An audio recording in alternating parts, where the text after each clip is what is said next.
English translation. 31st Contact, Part 1. Thursday, 17th of July, 1975, 10:14. Ars. Today is your big day. After all that you have told me, I have already thought this to myself as well. You must be having thoughts, that is to be expected. But also this time I must warn you that you will have to keep silence over certain things. At a later date, however, I may give you the permission to write about all that you have seen and experienced. So I will leave out of the transmission of the reports all that cannot be spoken about yet. But now come, first we will do another trip through your sun system. We head to the ship and let ourselves be lifted by the transport beam. After a few seconds, the ship is already hovering high. And from an altitude of about 50 meters, I take some photos of the surroundings of the ship's departure point below. I take some straight from above and others at an angle.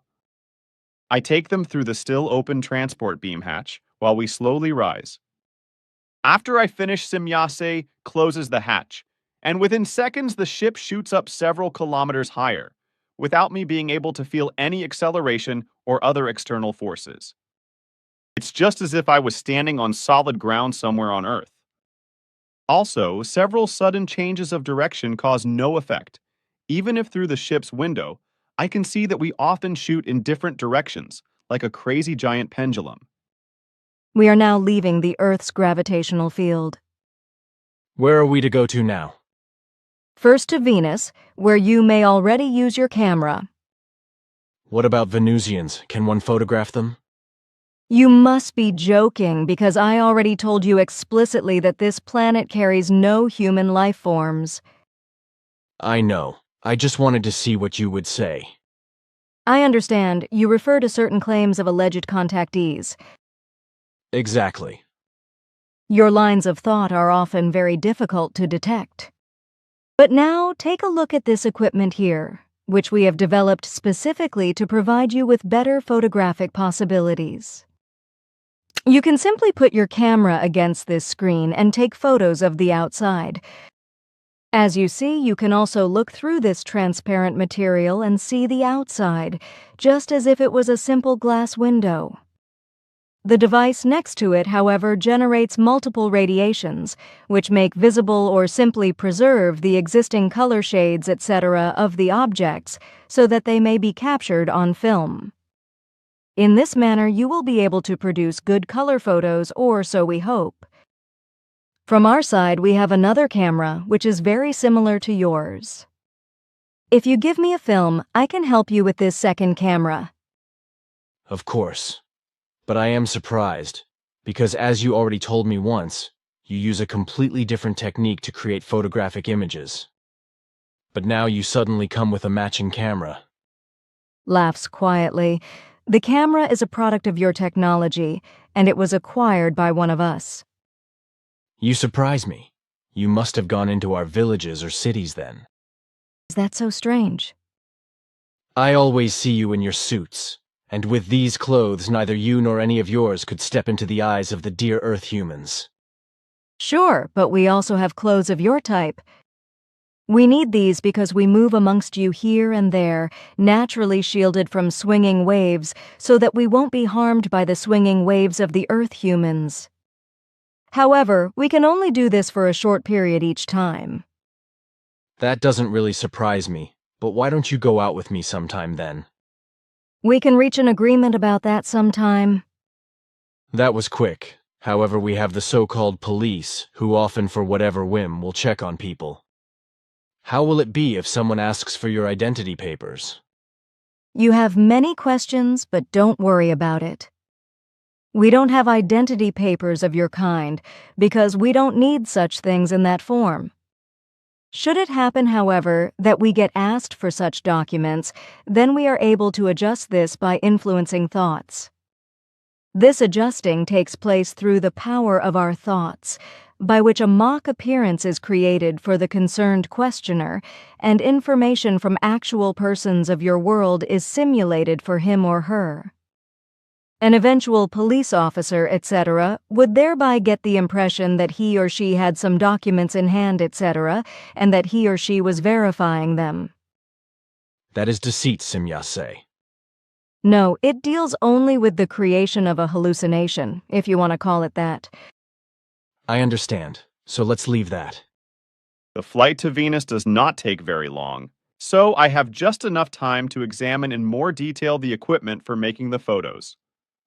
The viewing screen looks to me like clear glass, through which everything outside can be observed.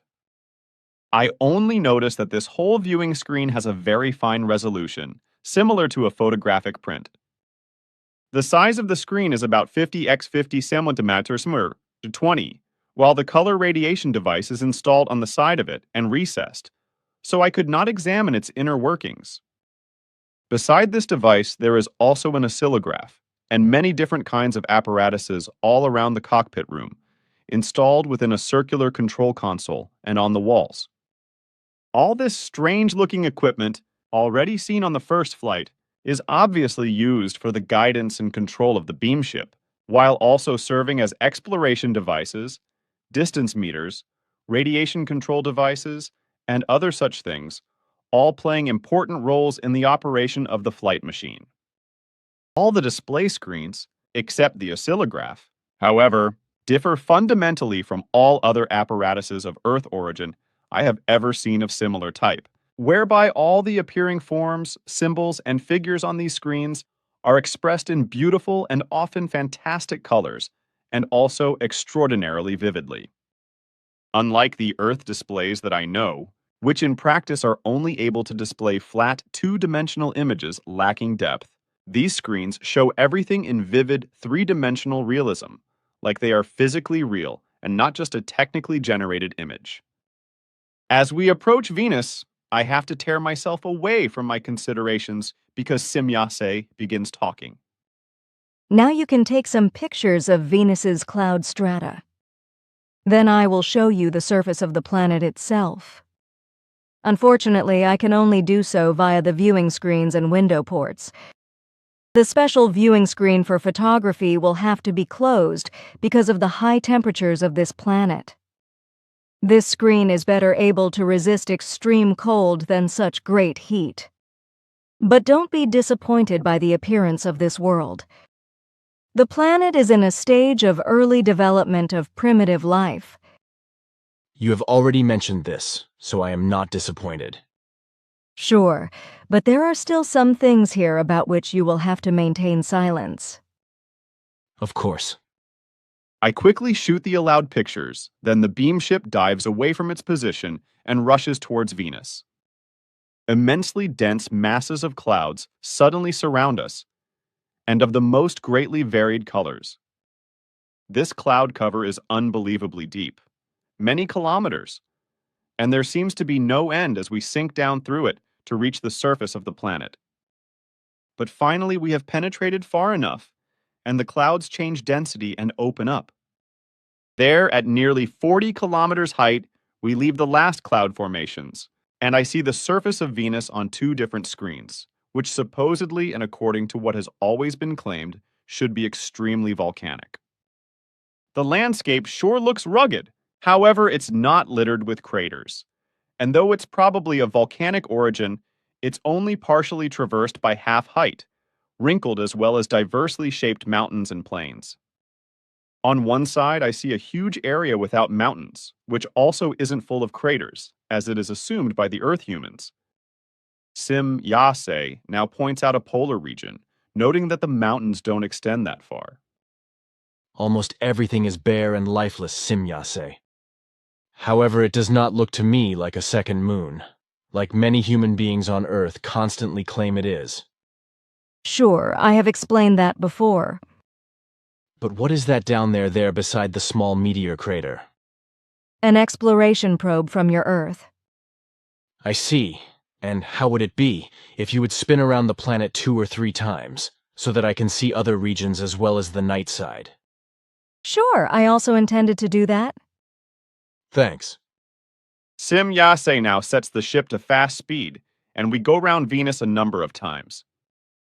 Unfortunately, certain observations made here cannot be mentioned. However, it must be stated with absolute clarity that Venus is not home to any human life forms. The next goal is Mercury, and then the larger planets which you have already seen once before. However, several of the things which you will see next, you must not mention to anyone else. All right, you know that I will correspond to your wishes. According to my wristwatch, we fly until about 1630 HRs to several planets of the SOL system, where once again I am able to shoot photos, but unfortunately only from a greater distance. Close-ups or photos of details are not permitted by Simyase. She gives no further justifications for this. During the whole time, a number of very important things are discussed, about which, unfortunately, the only thing that can be said is that the possibility of the existence of human life forms on other planets of the Sol system was considered. This, in particular, because it has often been said and written in books that such life forms would have, or have had, contacts with Earth humans, or with some of us. Such claims were mostly made about life forms from Jupiter, Saturn, Uranus, and Mars. So I am especially interested in these planets and ask Simyase about the possibility of visiting them and making observations on them. She kindly agrees and lets me very closely observe, examine, and check these planets, as well as their moons, from only a few kilometers above their surfaces. But even with extreme enlargements of the images on the screens, or by getting closer to the surface, not the slightest trace of those alleged life forms is discovered, which would be located on these planets, and with whom we Earth humans would be maintaining contacts. On all of these planets, which may only partially be called planets, because not all of them are real planets, there are no such life forms that would be responsible for the alleged inspirations, telepathic outpourings, etc., directed to Earth humans. The existing life forms are of an entirely different nature from that of humans, and in their low existence, they are also completely uninterested on the humans of the Earth. As an exception to this stand the several existing stations of extraterrestrial intelligences which exhibit human forms. But these intelligences or life forms are not native to this planet, but only stationed there for certain tasks.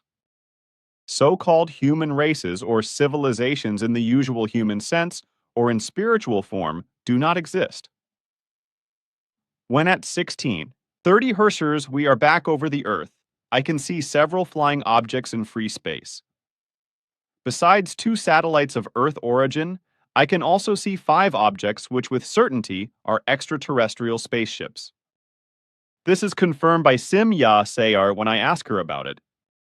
Only one of the 5 ships belongs to her people, whereas the other 4 spaceships belong to other races, who are here to watch the Apollo-Soyuz joining. Oddly, I cannot discern those objects through the ship's windows or the viewing screen of the photography device, but only on the beam ship's image screens. Simyase explains to me that all the ships are masked from view and can only be detected through the special zero visibility screens. The zero visibility screens, she explains, use a special vision device that is able to capture and reproduce images of all that the naked eye and primitive monitoring devices, such as radars, cannot see or detect. I content myself with this explanation as Simyase does not want to go into more detail, and so I now turn my attention to a newly appearing object on the horizon, high above the Earth.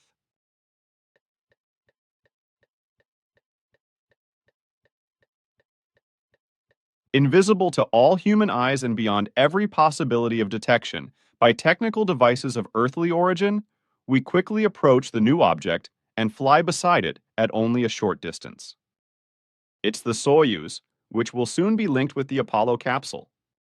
I recognize quite clearly the letters CCCP painted on the rear, in large letters.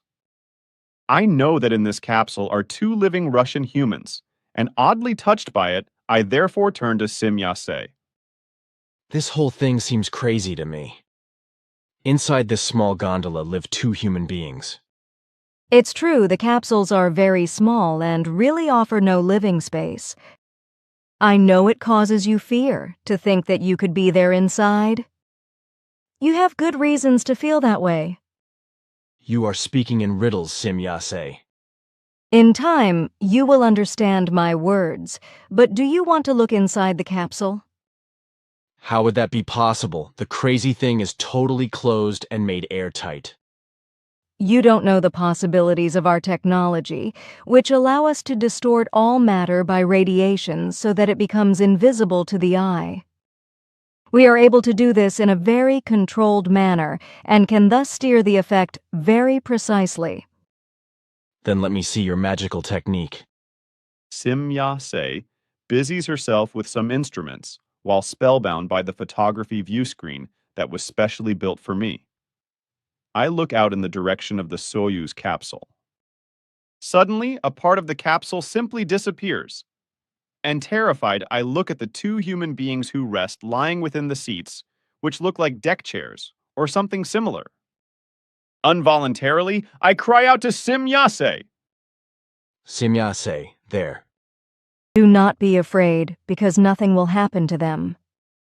For them, the capsule is still the same as before, because it has only become transparent to sight for us. But that is nothing more than a metallic flying coffin, Simyase. The men are so very squeezed inside this box. And how could this thing have been shot up here, as everything is just downright primitive? Just look at these interiors and all their equipment. It's really primitive. Do not worry, because nothing is really happening to these people. They will also very safely get back to the Earth again. You may be correct in saying that everything is primitive, but remember that you Earth humans are only at the beginning of space exploration, so in this regard, you are still in your infancy, so to speak. Because of that, your technology still cannot be very high or very well developed. That may be true, but when I look at your ship, then... You cannot make a fair comparison here because with our technology, we are 3,500 years of development ahead of yours. From your technical standpoint, however, this primitive capsule and its equipment, etc., represent a very high and advanced technology. So you should not be unfair since the development difference between you and us are too great. Yes, indeed, but this flying metal coffin... Do not worry about it, as you still are not able to solve the tension within your own thoughts, which trace far back to a past life. You are making me crazy, because you are directing a very particular thought to me. Can it really be so, Simyase? You have picked up the first thought, reflect on it, and find the remaining solution on your own. We had to do that too, to uncover some bits of your mystery. I will try to do so then, to reflect on it. Surely you will, but look there now, that is the second capsule, and inside it are 3 humans. Aha, the Yanks. When will the magic take place? In a few minutes, the final maneuver will begin. Start taking the photos already, I will also help you later.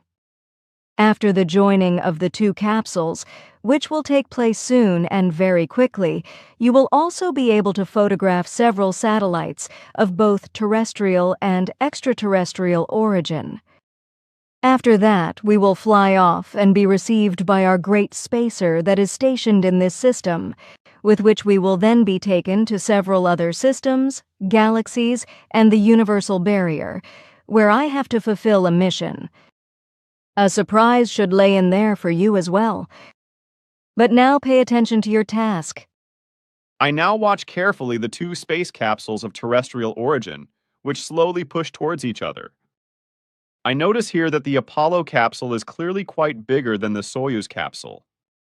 Simyase explains to me that the Apollo capsule of the Americans is bigger because attached to it is the actual linking piece, which serves as a passageway from one capsule to another after the coupling, so to speak.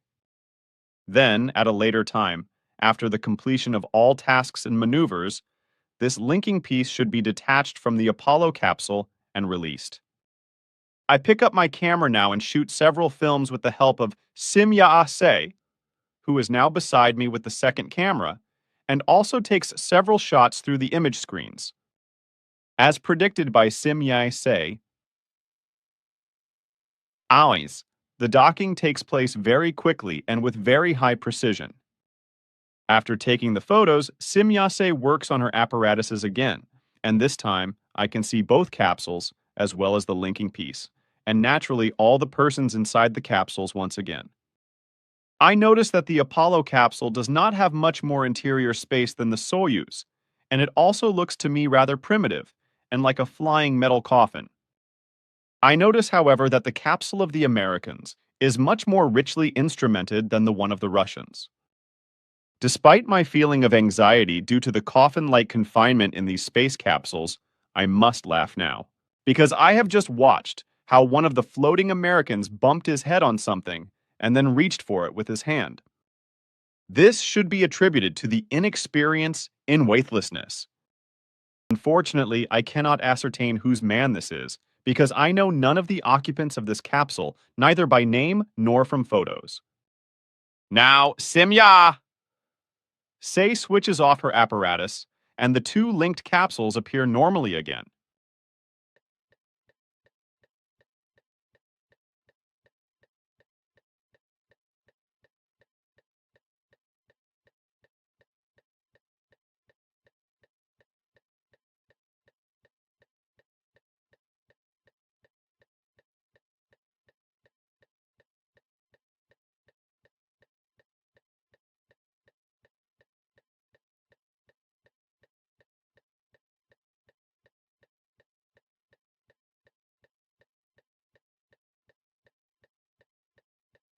It is about time that we move towards our meeting with the Great Spacer.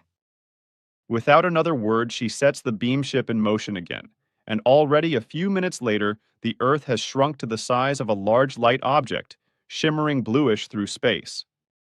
Having already observed this several times before, it doesn't interest me particularly, and so I turn to Simyase, who sits in her oddly shaped conformable chair and directs the beam ship through the darkness of space, in which thousands of millions of different glittering stars of many sizes twinkle, 1,000 times clearer and more distinctly than they can be seen from the Earth.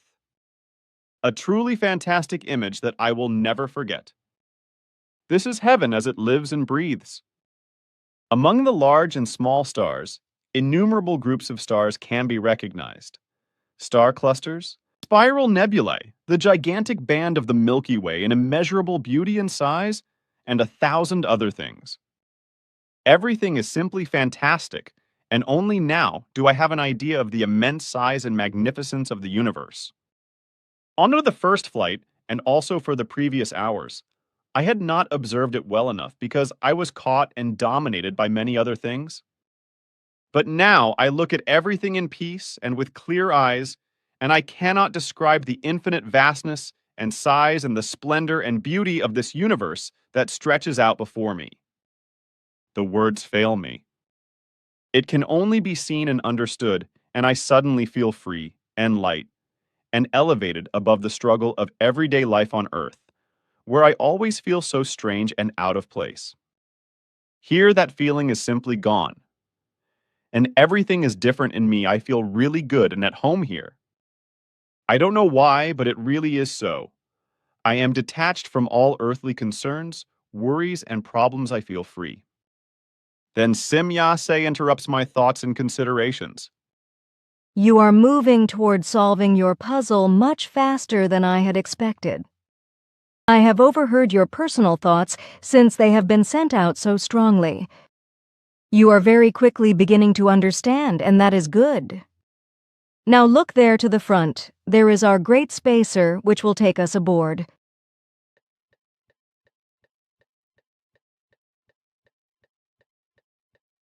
At a distance difficult for me to estimate, a huge metal sphere is hanging in the darkness of space, reflecting only weakly the light of the sun.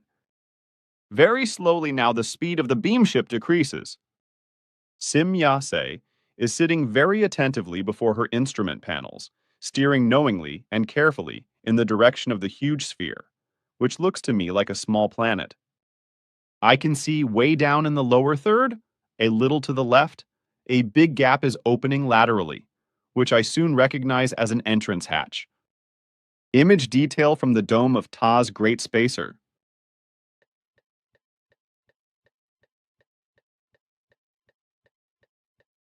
It's doubtlessly a hangar, into which we are now slowly flying. Innumerable beamships of the same type as ours are standing there in orderly rows by rank and file, and only a 100 x 100 meter square of the hangar entrance is cleared. I look back at the hangar entrance and can see how a wall is moving from bottom to top and closing the entrance.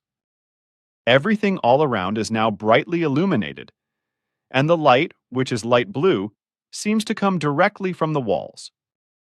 The whole hangar is huge, and this spherical ship, judging by these interior spaces, has to be gigantic.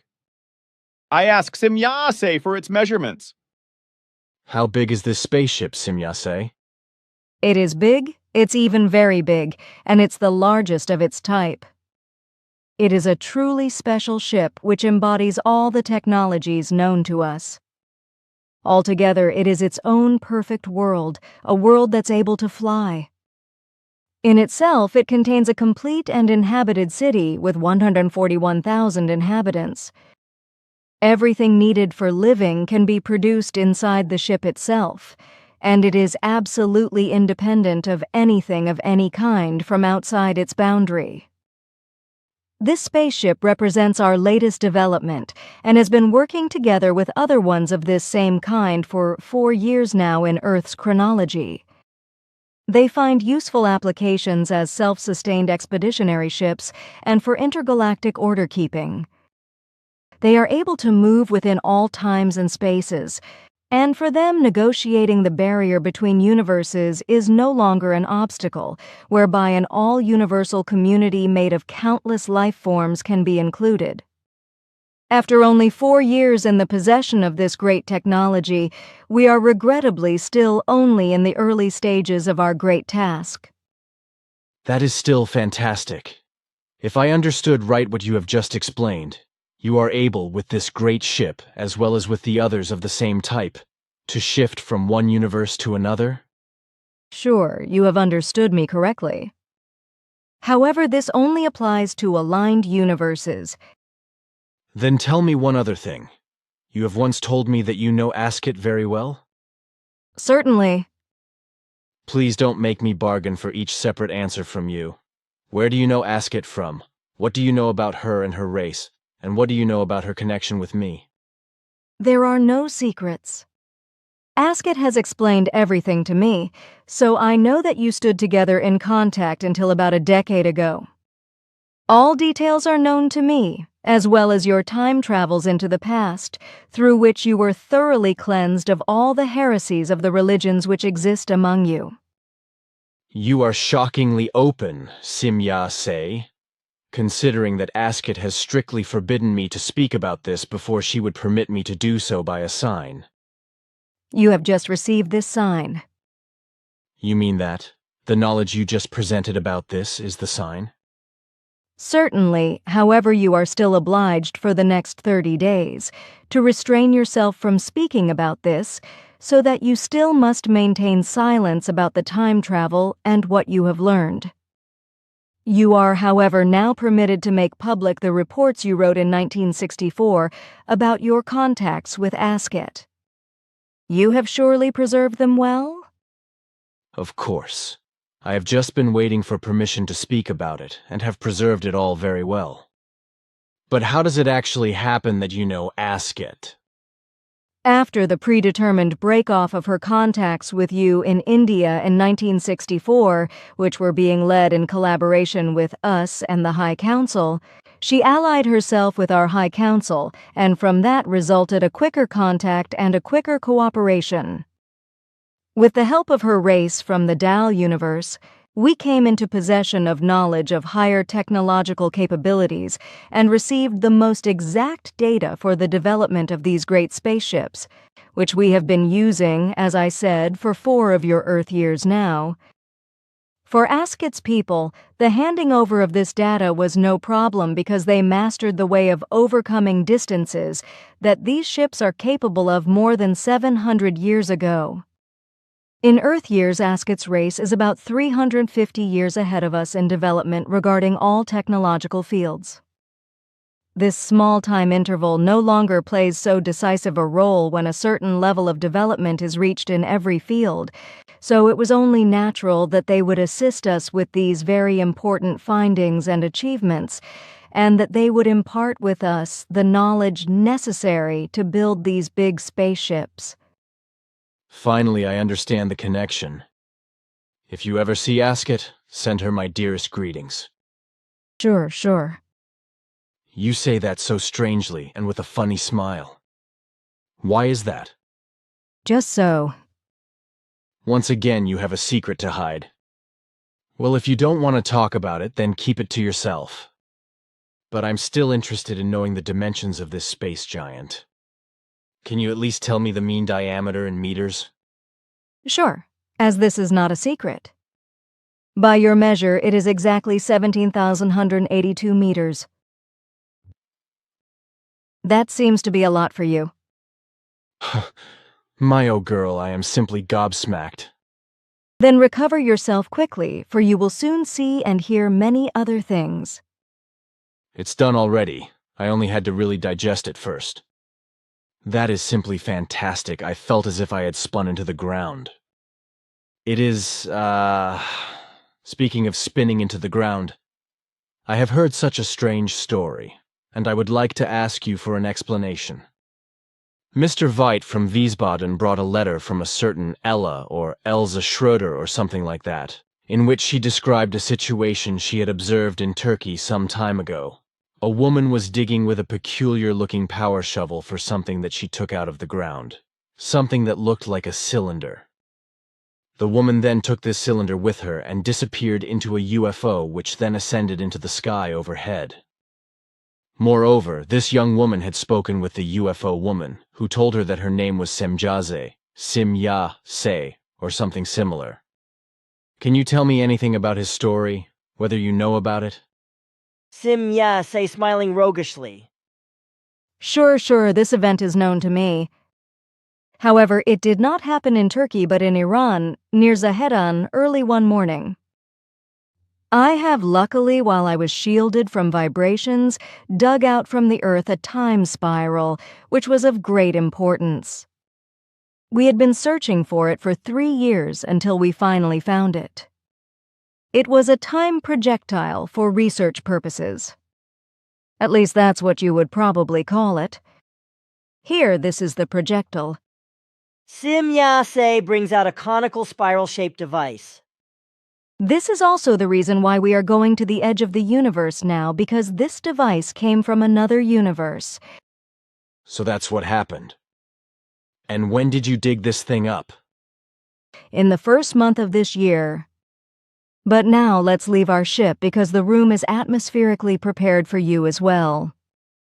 We are in a security room, which is fully atmospherically pressurized even when gaps are open to outer space. This whole space is nevertheless sealed off from the actual living area by invisible barriers, so that security is truly comprehensive. We let ourselves float through the shaft by the transport beam and stand on the metal floor of the Great Spacer. For the first time now since I am outside the beamship, I realize that the cleared landing space of about 100 x 100 meters is surrounded by glass-clear walls, and that innumerable other small beamships are beyond these walls. Between these parked ships, many human beings are rushing about, quite obviously involved with the various ships. But I also see walking mechanical figures, quite obviously robotic, which are hurrying quite busily along as well, executing various tasks. Very far beyond, I am just able to see some bigger beamships, which have completely different shapes from the ones hitherto known to me. Sim-ya-se occupies herself with a small device in her hand, and I see that before us the transparent wall opens and reveals an entrance. Then, completely silently comes a small floating vehicle, not bigger in size than a Volkswagen car. It floats about 20 centimeters above the floor and is equipped with very comfortable seats on top. Sim-ya-se asks me to take one of the seats beside her, and the peculiar moving vehicle floats away and slowly rises higher and higher. I look back and watch how the transparent wall closes up again after our beam ship is taken by the previously seen robots into the main hangar hall.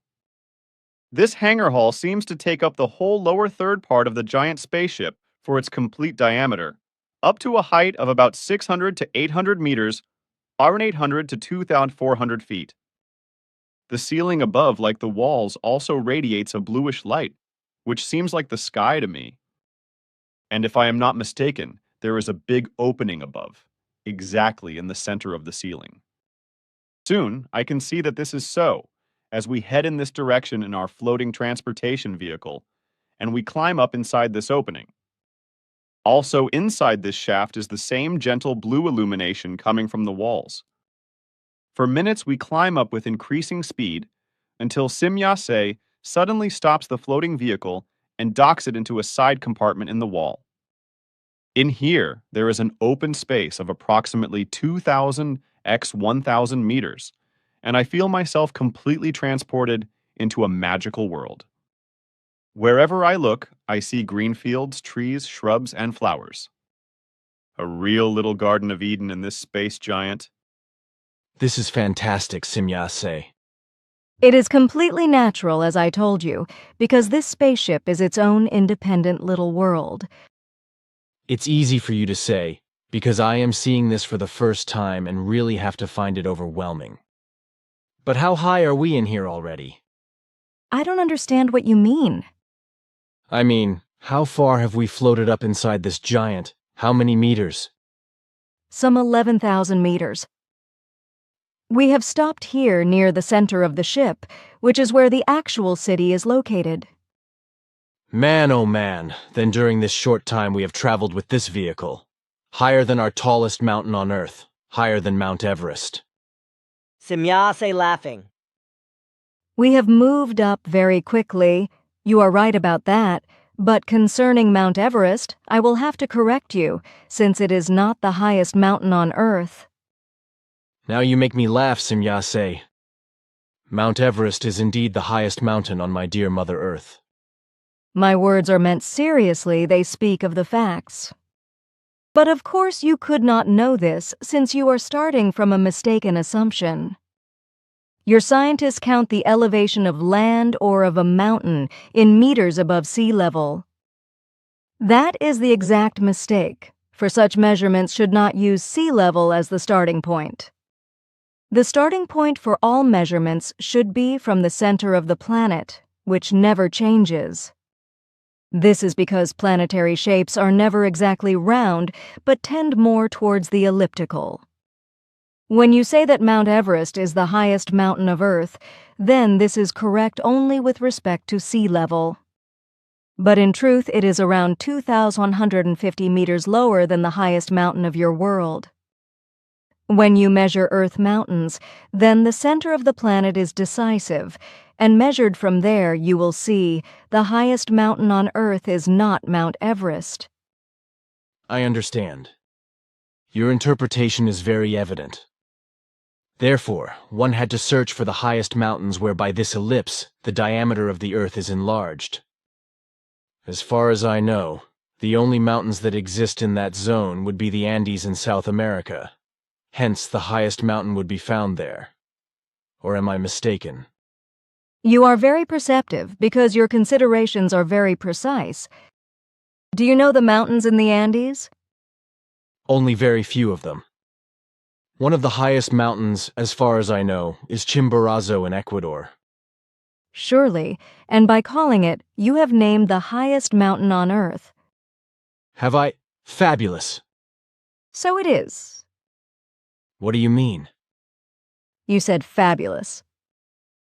This mountain is indeed surrounded by many myths and legends, and in earlier times has played a very important role in the activities of extraterrestrial intelligences. I didn't mean fabulous in that way. But what are we going to do now? And how is it with taking photos here? I regret not being able to allow that for you. Now please understand. You will be able to take pictures of equipment later, but more is unfortunately not possible without permission. We will walk through the park's facilities now to another transport hub, which will lift us up into the main control center. This is located in the top of the dome of the Great Spacer. There, the leader of the ship is waiting to see you. Great, Simyase. What position does this leader have? In your terms, one would likely say governor or even king. I see, so to speak, the top boss of this giant, but don't expect a genuflection from me when I stand in front of him. Such jests are not me. Not even before the good God himself would I chafe my knees. The leader is an Ishwish. It's all the same to me, and if he wants me to polish the ground in front of him, then he ought to do this in front of me first, please. Then I will decide whether I will trouble myself to lay my head in the dust before him, which even then I would not do. I am not eager for such kinds of salutation ceremonies. They are humiliating, slavish, and doggedly devotional. I see that these are really your honest thoughts. Do you think I would joke about something like this? I regard a human being as simply a human being, whether he or she is from this world or another, or whether he or she is a beggar or God in person, and whether he or she is ignorant or wise, they are all of equal value. No one has more rights than any other, and nobody is greater than anyone else. And if your dear God up there in the high dome does not like this, then he should let it go, or get old and gray from anger. To me, it is really all the same. I will neither cringe nor offer honor and devotion. If he wants to give me a hand and will shake hands, then okay. Otherwise he may poison himself with his megalomania. Perhaps I will throw some flowers at him from this beautiful garden here. Simyase laughs loudly, loud enough to be heard throughout the park, and suddenly we hear a loud and friendly male laughter coming from the high ceiling, which then stops suddenly. I look at Simyase a bit foolishly, who splits with laughter and only slowly starts to settle down. You are good, ha ha ha ha. You are really very good, ha ha ha.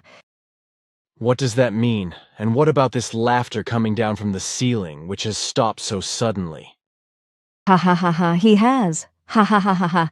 He has turned off the speaker system, but ha ha ha ha ha. He is surely shaking with laughter up there in the cupola dome. You mean that was the dear God of this box? Has he eavesdropped on us? Sure, ah ha ha ha ha ha. This he has done, but please don't call him dear God, because this always evokes in us painful memories of the very early times of our history. We have indeed maintained the designation of Ishwish, but it has acquired a completely new meaning for us. If that's how it is. Thanks. It was a good joke. I have my own opinion, and I don't think it's funny, because I meant it in earnest. Sure, and we all honor your thought forms, but for us it was funny because you spoke so seriously and used expressions which revealed so openly all your feelings against bondage. And on the other hand, we also found it funny because you have used purely earthly forms on our world, even though we have for many thousands of years already known, as well as thought and acted in, completely different forms from the ones you just expressed. There certainly are still many subtle differences which can be perceived between ordinary persons and Ishwishes or other advanced life forms, but everything is still fundamentally aligned towards there occurring no more differences in appearance, so that each life form is equal in value to any other. But such major changes don't take only hundreds of years, but even thousands, because traditions are always firmly established in a life form, and the identified recollections fade away very slowly. Therefore, all requires its own time until the final changes can take their rightful place. This is very understandably explained, Simyase. Good, so let's go on now. Slowly, we walk along narrow paths through the parks. The paths are soft and not made of metal, but rather of some kind of plastic or something similar. Here is a fantastic world of flowers, of mostly completely unknown flowers and scents. But I also see flowers, bushes, and trees exactly like the ones I know from Earth. It's simply a true paradise. We only take 20 minutes to cross the park, And then we stand again before a transportation pit with a vehicle floating in front of it, which we then use to drive up it, if I may use this term. With increasing speed, we float higher again, and suddenly the firmament lies open above us. As far as my eyes can see, over the end of the shaft, I see nothing but the infinite vastness of the universe. Stars twinkle, and I ask myself, how could we have simply floated out into space? Because we should not be able to survive up here, where there is no air. I understand things quickly, though, as we reach the end of the shaft, because at this end lies the cupola, which Simyase had spoken of. An enormous space exists here with console-like furnishings in which apparatuses and screens are embedded. Before them are human beings and an unknown to me form of life, which I soon recognize as being biomechanical. Real biomechanical humans, androids. The whole command center is a giant domed cupola several kilometers in diameter. Over the whole thing spreads the free cosmos, and I wonder how one can still breathe. Then I remember the completely transparent walls of the hangar, and it becomes evident to me that the whole ceiling of the cupola must consist of this transparent material. So I ask Simyase about it. Simyase, can you explain to me, what is this transparent material that the cupola is made of? Is it a kind of glass? No, it is not glass nor any kind of glass. It is a very stable metal alloy like the one used on the walls of the beamship hangar. Whoa! Remember the Earth space capsules which you were able to look into? You mean that everything is simply made transparent by technical means? Sure, all the walls as well as the cupola are completely stable and made of the hardest metal. However, through the radiations, that is to say swinging waves generated by our equipment, we can make everything transparent. To the eye, it then appears just so, as if there was simply nothing there, or as if you were looking through clear glass. Fantastic. Come now! And once again, we float on the vehicle towards the middle of the huge command center. I can already recognize a horseshoe-shaped structure about 100 meters high, completely covered with apparatuses and image screens, and its center is overall not bigger than an average room. A single bearded man stands inside this horseshoe, looking towards us. As Simyase brings our means of transportation towards an encircled area about 60 meters from the horseshoe, this watching man starts to move toward us, and I can now see him more clearly. He is wearing a suit similar to that of Simyase, and from his face one can perceive a lot of love, kindness, and friendliness. I estimate him to be about 70 to 75 years old. Now Simyase gets out of the vehicle and hurries toward the old man, who also moves quickly towards her. Then they come together and hug each other, and if I am not mistaken, kiss each other on the cheek. I find this very human, and not much different from our own earthly form of greeting. Somehow a pain I cannot describe creeps upon me. But I push the feeling away and walk slowly toward the two, who are now speaking with one another. However, I cannot understand a single word because the language is completely foreign to me. But then I come up to them and recognize a roguish smile on the face of the old man, who looks attentively at me. Simyase speaks to me. This is my father. Ptah, Simyase's father. Drawing of Ptah's self-portrait by Christian Krakowski. June 2000.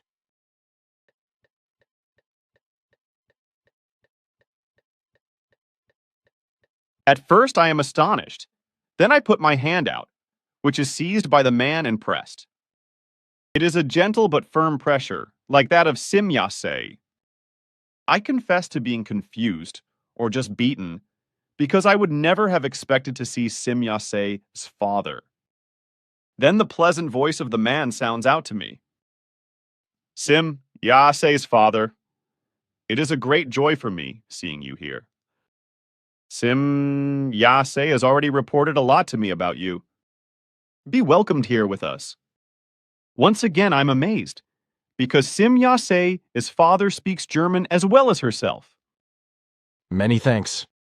I cannot say anything more because now Simyase's father encloses me into his arms and welcomes me heartily.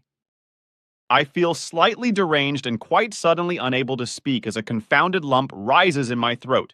The devil may know why. Simyase seems to sense this, for she speaks once more to her father in that incomprehensible language. He then turns to me. Simyase's father, call me Ptah, because that is my name. Possibly it has some meaning for you, as in former times it was used on the earth. Simya, Say's father. I see you do not know the connection. An ancestor of mine was, in former times, on your earth and lived as one of your people at that time. He was Ishwish and was joined by marriage to his wife Bast. He used the same name as I, Pitash. On your earth you still have very old traditions, tales, and legends about him. Regrettably, that is not known to me, but I will search for this in our books to see if I can discover anything. You surely will if you look at Egyptian and South American stories of gods, because therein lie many leads. For the most part, they stand in connection with events concerning Venus and other planets of your solar system. You're funny, Simya Say. You prohibit me from speaking about these things, and then you mention them yourself. I only explain what I am allowed to. Fundamentally, it should be known that Venus did not bring forth its own human creatures, and was also uninhabitable for humans during those times. Now I am on slippery ground. What may I tell and what not? We will speak about this in detail with one another later, by ourselves alone. Okay, but what about your form of address, Simyase? I really don't know how I should address your people. Whether by you do in German, more familiar, or you sei in German, more formal? Ta smiling. If I understood your terms right, then our forms are very simple. Because each life form has equal value, each is addressed in the same manner. Thus, in your terms, by you do, so call me Pa in the manner just described. But now I have a question. Do you speak any other language besides the one we are using now? Yes, some English and Greek. Naturally also Swiss German and some Bawi. The old Greek form of the language?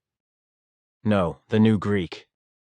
That is very good because I have also mastered that language. We will be able to speak in this language then, and I won't need to use my translator device. Of course you cannot know this. My father doesn't speak a word of German. What he has spoken until now was our own language.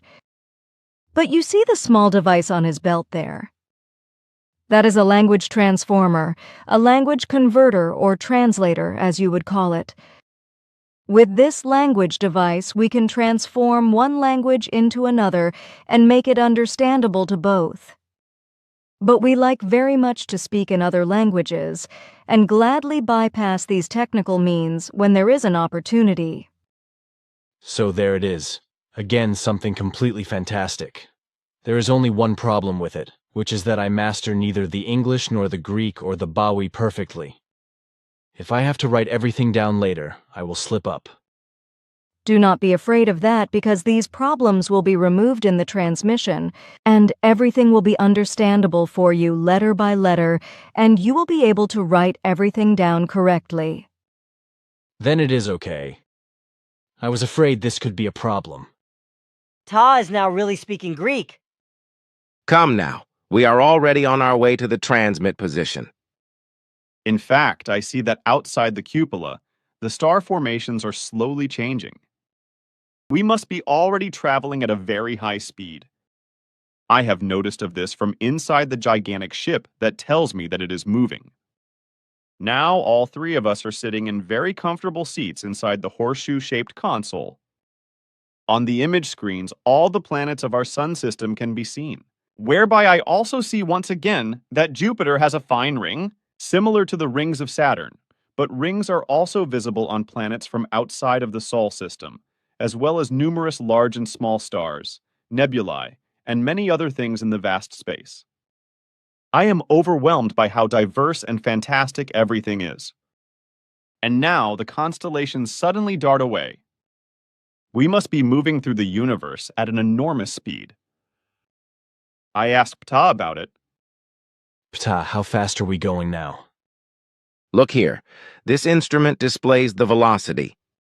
You can read it very easily by yourself, even if you do not understand our script. In your understanding, these lines stand for the decimals, and these sharp arrow-headed brackets mark the hundreds. These half-height lines mark the thousands, and these point lines the 100,000s. These ring lines here would mean for you the speed of light. Now you can just add up the values, and thus you calculate the speed yourself.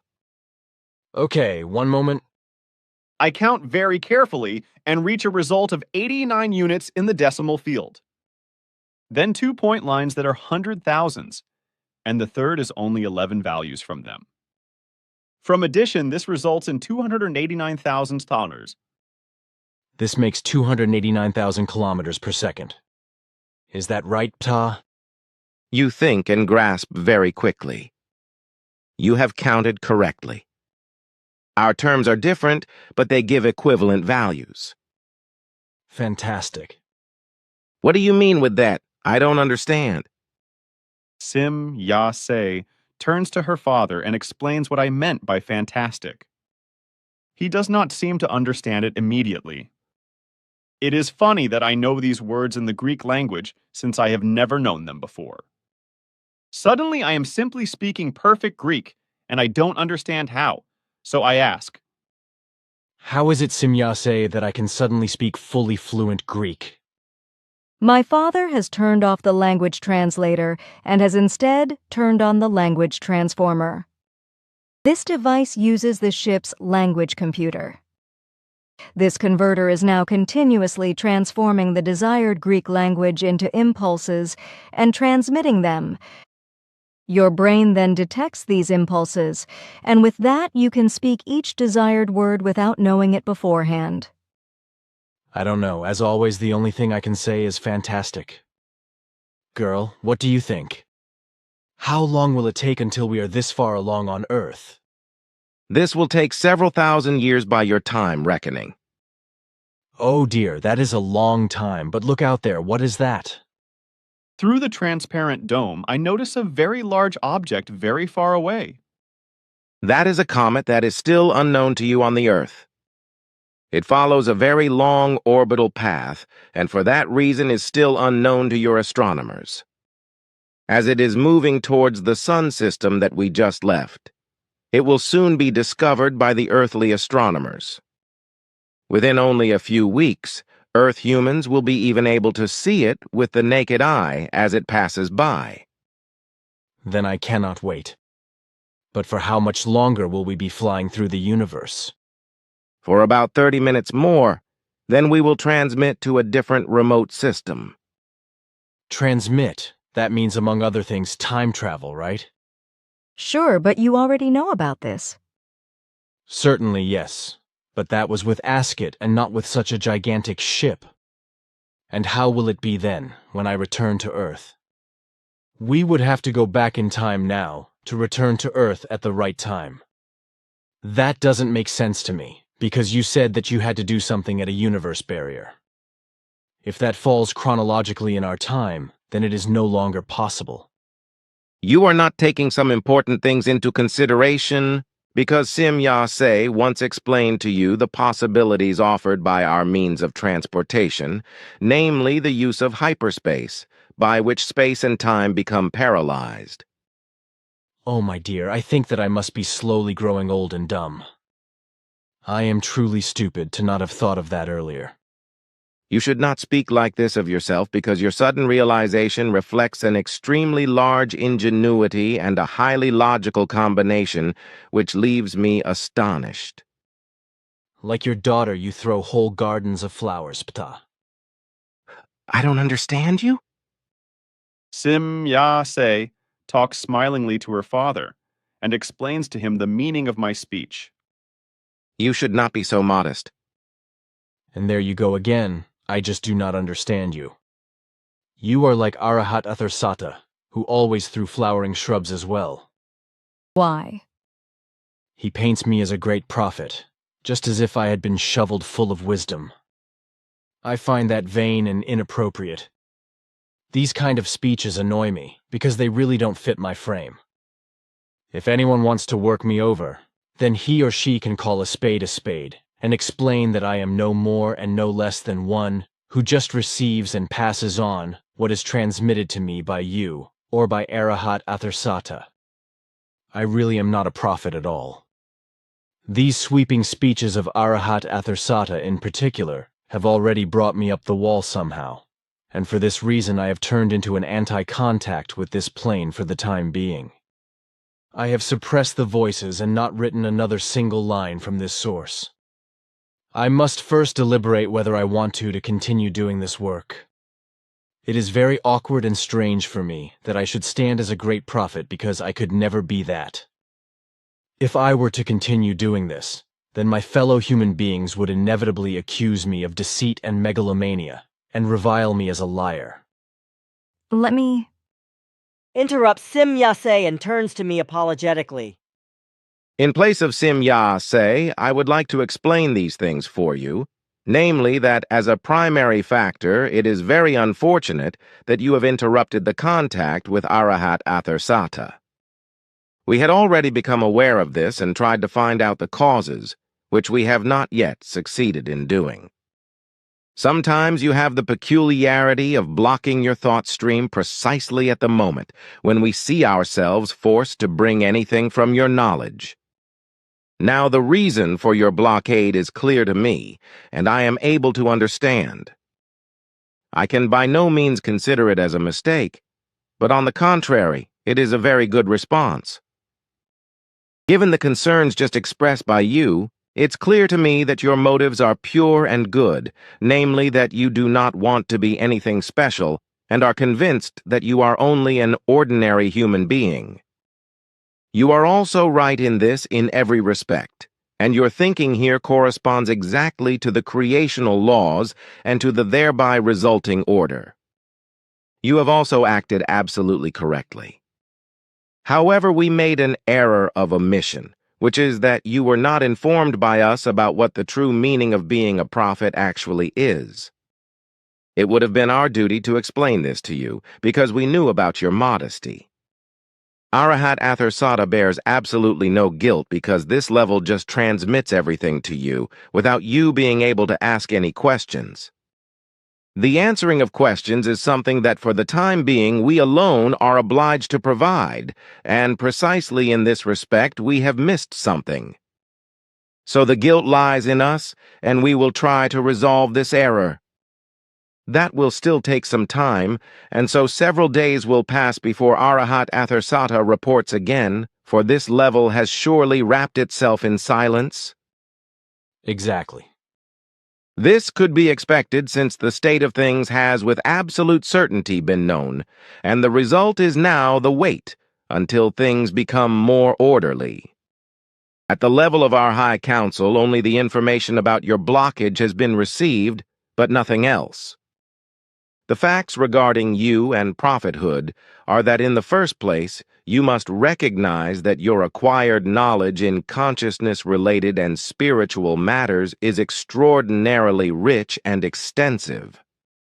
At the present time, you are the only human on the earth who has, to use your terms, a phenomenal knowledge concerning the spiritual teaching as well as the spiritual laws and recommendations and the resulting wisdom. This still must partially find its cause in you having received very much knowledge and being taught about the truth by Svath and various earthly teachers, as well as by Asket from the DAL universe. You gained the fundamental cognitions, however, through the use of the storage bank's impulses from previous lives, as well as from the trips into the past, which liberated you thoroughly and for all time from any existing heresies. On the earth, this means an undertaking which is unique to the present time. You have known and experienced this form of travel into the past, even before we, with all the means we have at our disposal, were able to do so ourselves. Only when Ascot stepped into official contact with us, and through the DIL race, we acquired the knowledge and the ability to make time travel equipment, did we first manage to undertake this kind of trip.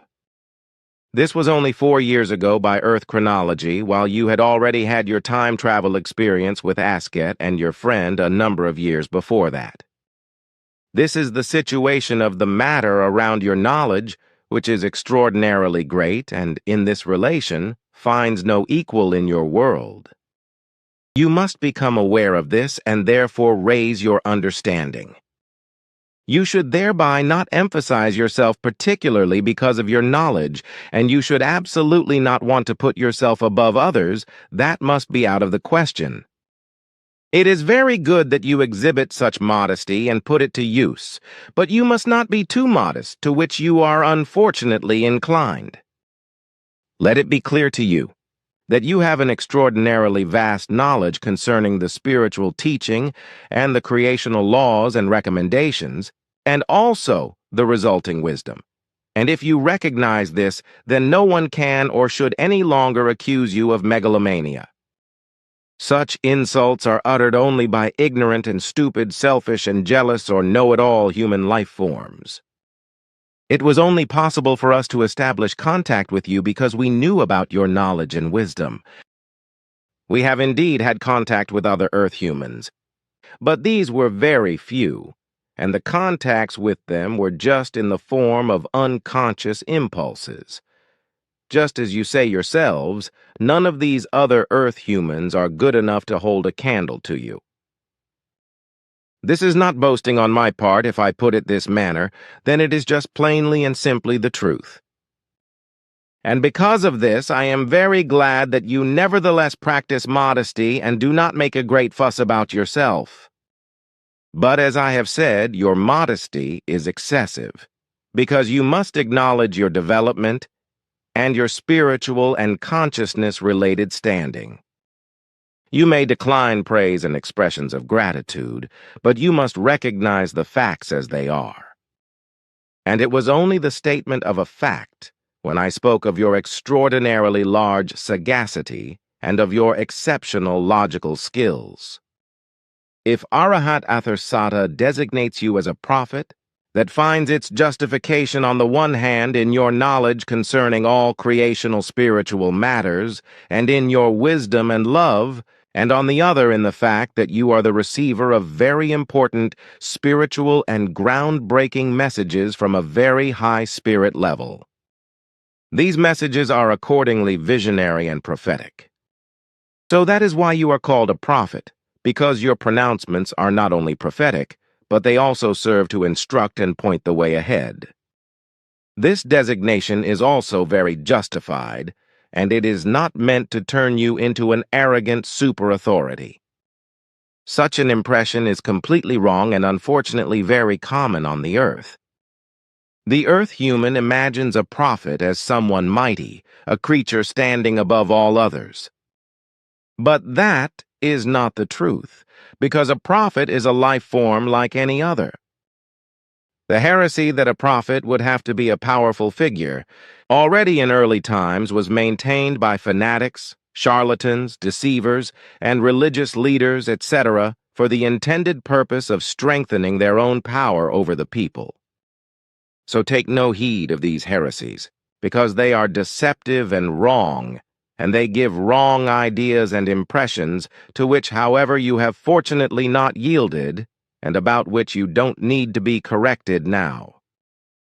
Be also aware that a prophet of the current times has to work in completely different forms from the earlier times, because they usually lived alone in wild and inaccessible regions like mountains, and only now and then did they come to the people with powerful words.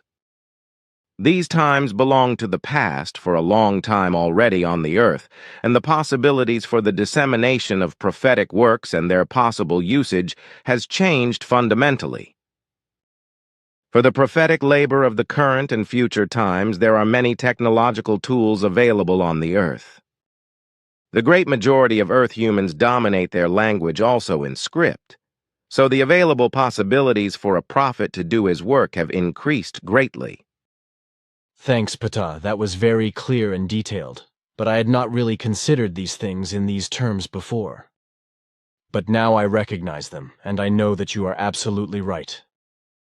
I do not need to think more about it. That? Simyase interrupts her father. When he says that, he really means it. He really thinks extremely quickly and is just as fast in his decisions. That leaves me astonished. Please let this be. Do we still have some time before the transmission? Certainly. Good. You spoke down there in the park about our dear Ishwish, who overheard us through the communication device. When may I see him and where? Is he perhaps preparing to come here? As if on a secret command, Simyase and Ptah start laughing out loud again, and it takes them some time to recover. Then Simyase speaks. You have already greeted him. Huh? Some seconds pass before I understand. Oh man, am I stupid. I should have realized it by myself. The father of Simyase, Ptah, is the leader of this space giant, and Ishwish, a deer god himself, in person. Oh, that just slipped off my tongue. I really did not want to. Please don't worry about it. I already understand it, and I don't feel included in your words. Your words are a kind of bitter humor, because you know the truth and cannot understand that your fellow humans still remain faithful and live blithely according to the old heresies. Thanks for your understanding, Pa. No thanks are necessary. However, you wanted to say something before I gave my interpretations regarding prophethood, if I have observed correctly. Yes, that is right. We were talking about time travel and related things, and about this great spacer too. I would now like to ask you whether I might be right about the following assumptions. Simyase has given me an explanation about the utilization of hyperspace, as you have already mentioned. As I now conceive the matter, this utilization of hyperspace, this phenomenon that I have experienced earlier, consists of a real time travel, offering all the possibilities of past, present, and future, as well as other dimensions and spaces. Simyase had explained then that a hyperleap through endless distances only takes a split second to happen, but unfortunately, I only noticed that correctly just now. Therefore, in my estimation, it does not consist of a simple hyperspace crossing, but of a time travel, through which space and time become paralyzed, something that would certainly not happen on a normal hyperleap. For me, this results in the moment of the simultaneous point of view and simultaneous time. Space and time are thus paralyzed, taken in a literal sense. That is, they become pushed together, if I can put it like that, whereby an absolute timelessness arises, and also a spacelessness.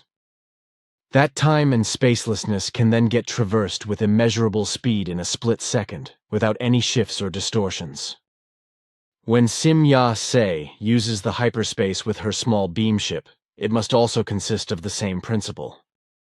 By that manner of using the hyperspace, it must also be possible to do a time travel also in time that stands still, through which one appears at the targeted location, right in the same second as when one disappears from the starting point.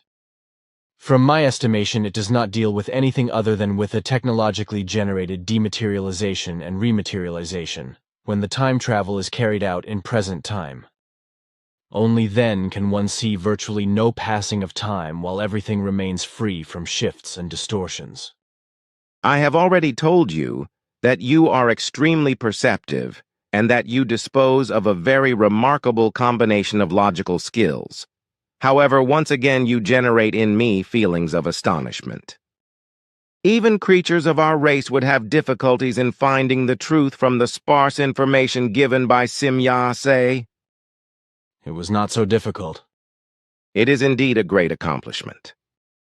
It is time now, however, to interrupt our talk for a few minutes. We have reached our point of transmission. Ptah and Simyase turn to the instruments at the horseshoe-shaped console. Small light bodies light up, and dark picture screens come alive. Shapes that are completely strange to me appear on them, and for the first time I hear a tone now, a very faint and somewhat soothing singing like metal. I look up at the transparent dome and see that stars of all sizes go by very quickly, and now suddenly merge into a milkish white veil. This only takes a few seconds, and now they are already recognizable as bright stars again, passing by at tremendous speed. But that only lasts a few seconds as well, until they go along slowly like before. During this whole time, I feel somewhat weird, but I feel a very profound peace in me. Then I hear the voice of Simya say, "This surprises me since Ptah had asked for silence.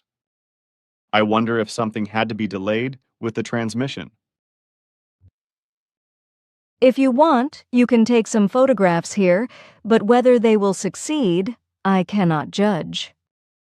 Unfortunately, we don't know whether Earth cameras can take pictures through the dome. But we will know this after you have developed your film.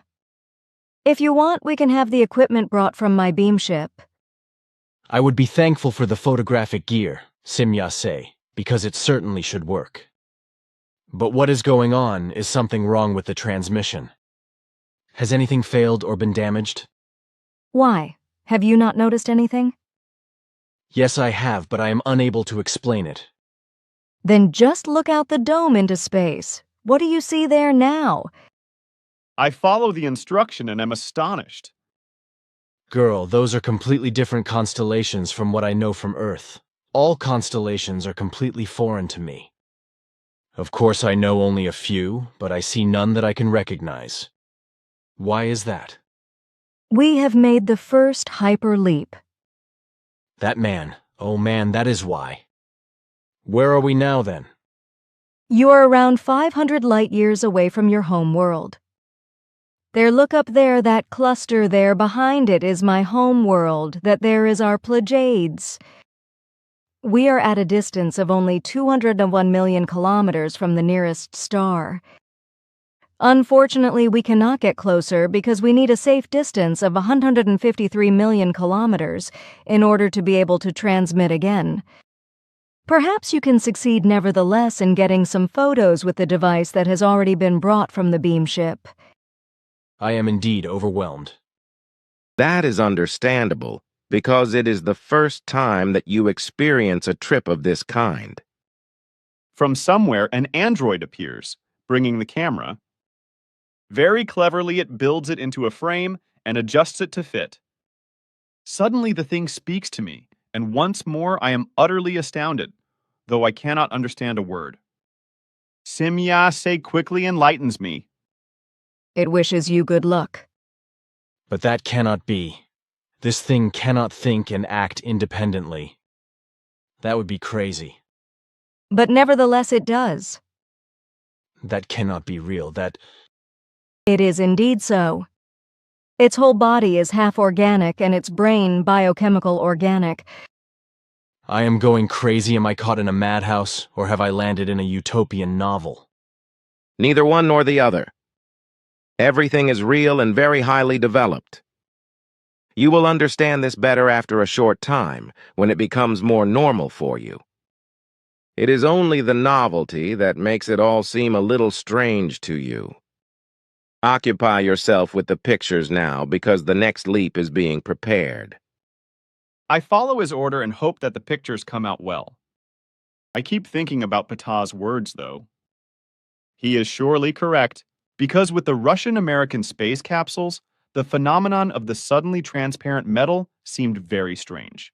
While in the hangar hall and here in the control center's dome, it already seems much more familiar. And when I look at it now, it seems absolutely normal as well as absolutely familiar and natural. The same with the photographic apparatus and the whole control center here. Ptah's explanation seems right. You are deep in thought, my friend. Watch the stars now. We will start the next jump in 9 seconds. I do as advised, and experience it all again, like the first time. And also here, the whole process and everything seems much more familiar now. But I notice the peculiarity that for seconds I find myself again in a deep tranquility, which is much more familiar to me now than on the first time. I'm even able to analyze it somehow as something timeless, eternal. What mystery this holds, I will surely try to explore further. We have reached our next destination. The nebulous formation you see there far ahead in space is called the Orion Nebula. By your measurements, from here to your Earth there is a distance of 1/800 light years. Can I take photos of it? Sure, if they will succeed for you. Again, I start shooting photos. If they come out only reasonably well, I will be satisfied. Our next destination is a destroyed sun.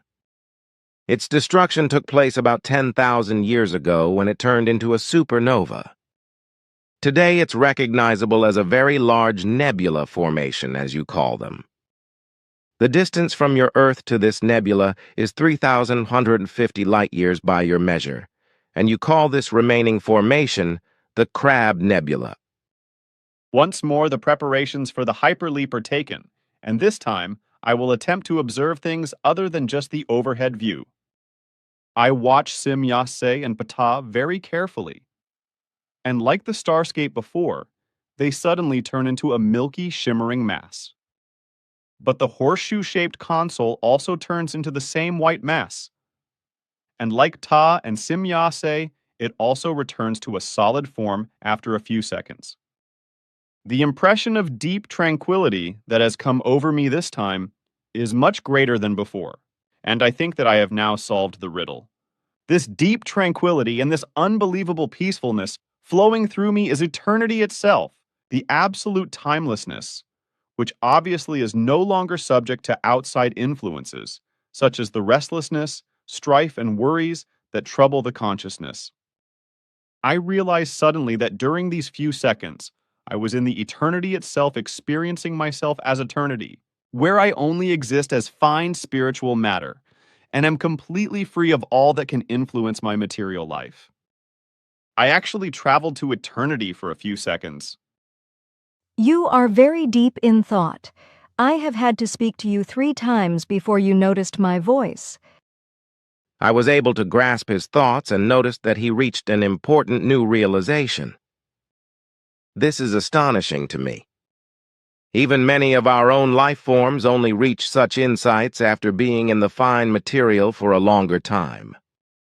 Your cognitive ability is of exceptionally high value and capability, dear friend. But now look out there. That is what you call the Crab Nebula. Still lost in thought and working automatically, I take some more photos with the help of the device. I am paying attention to neither the environment nor anything else. My thoughts linger on the eternity, and I find them so large and powerful that words completely fail me. At the next leap, I want to observe myself. I want to see if I can assess something in myself.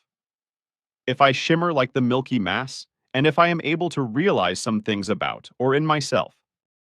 It is. This will surely be possible if you are paying attention. In a few seconds, we will start the next leap. I only half hear his words because my thoughts are elsewhere. Automatically, I put my focus on myself and wonder about the fact that I suddenly cannot see my body. Once again, this takes only seconds, which I can verify by looking at my watch. And now I wonder about Ptah's words. He has captured my thoughts, and he knows exactly what I think. Apparently, I just let them run free and uncontrolled. But with my watch, it's also strange. When close to Sim Ya Se's beamship, the watch always went too fast or too slow. For some time now, that is no longer the case, and it works perfectly. But I haven't yet. We have reached our next goal, which is 1,010 light-years away from Earth. You call the strange-looking formation there, far out in space and 200 light-years away, the Horsehead Nebula.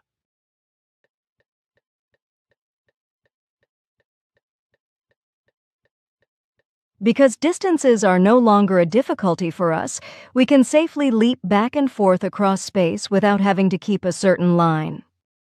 It should be unknown to you that the constellations we have already visited are very far from one another and require multiple course changes to see them.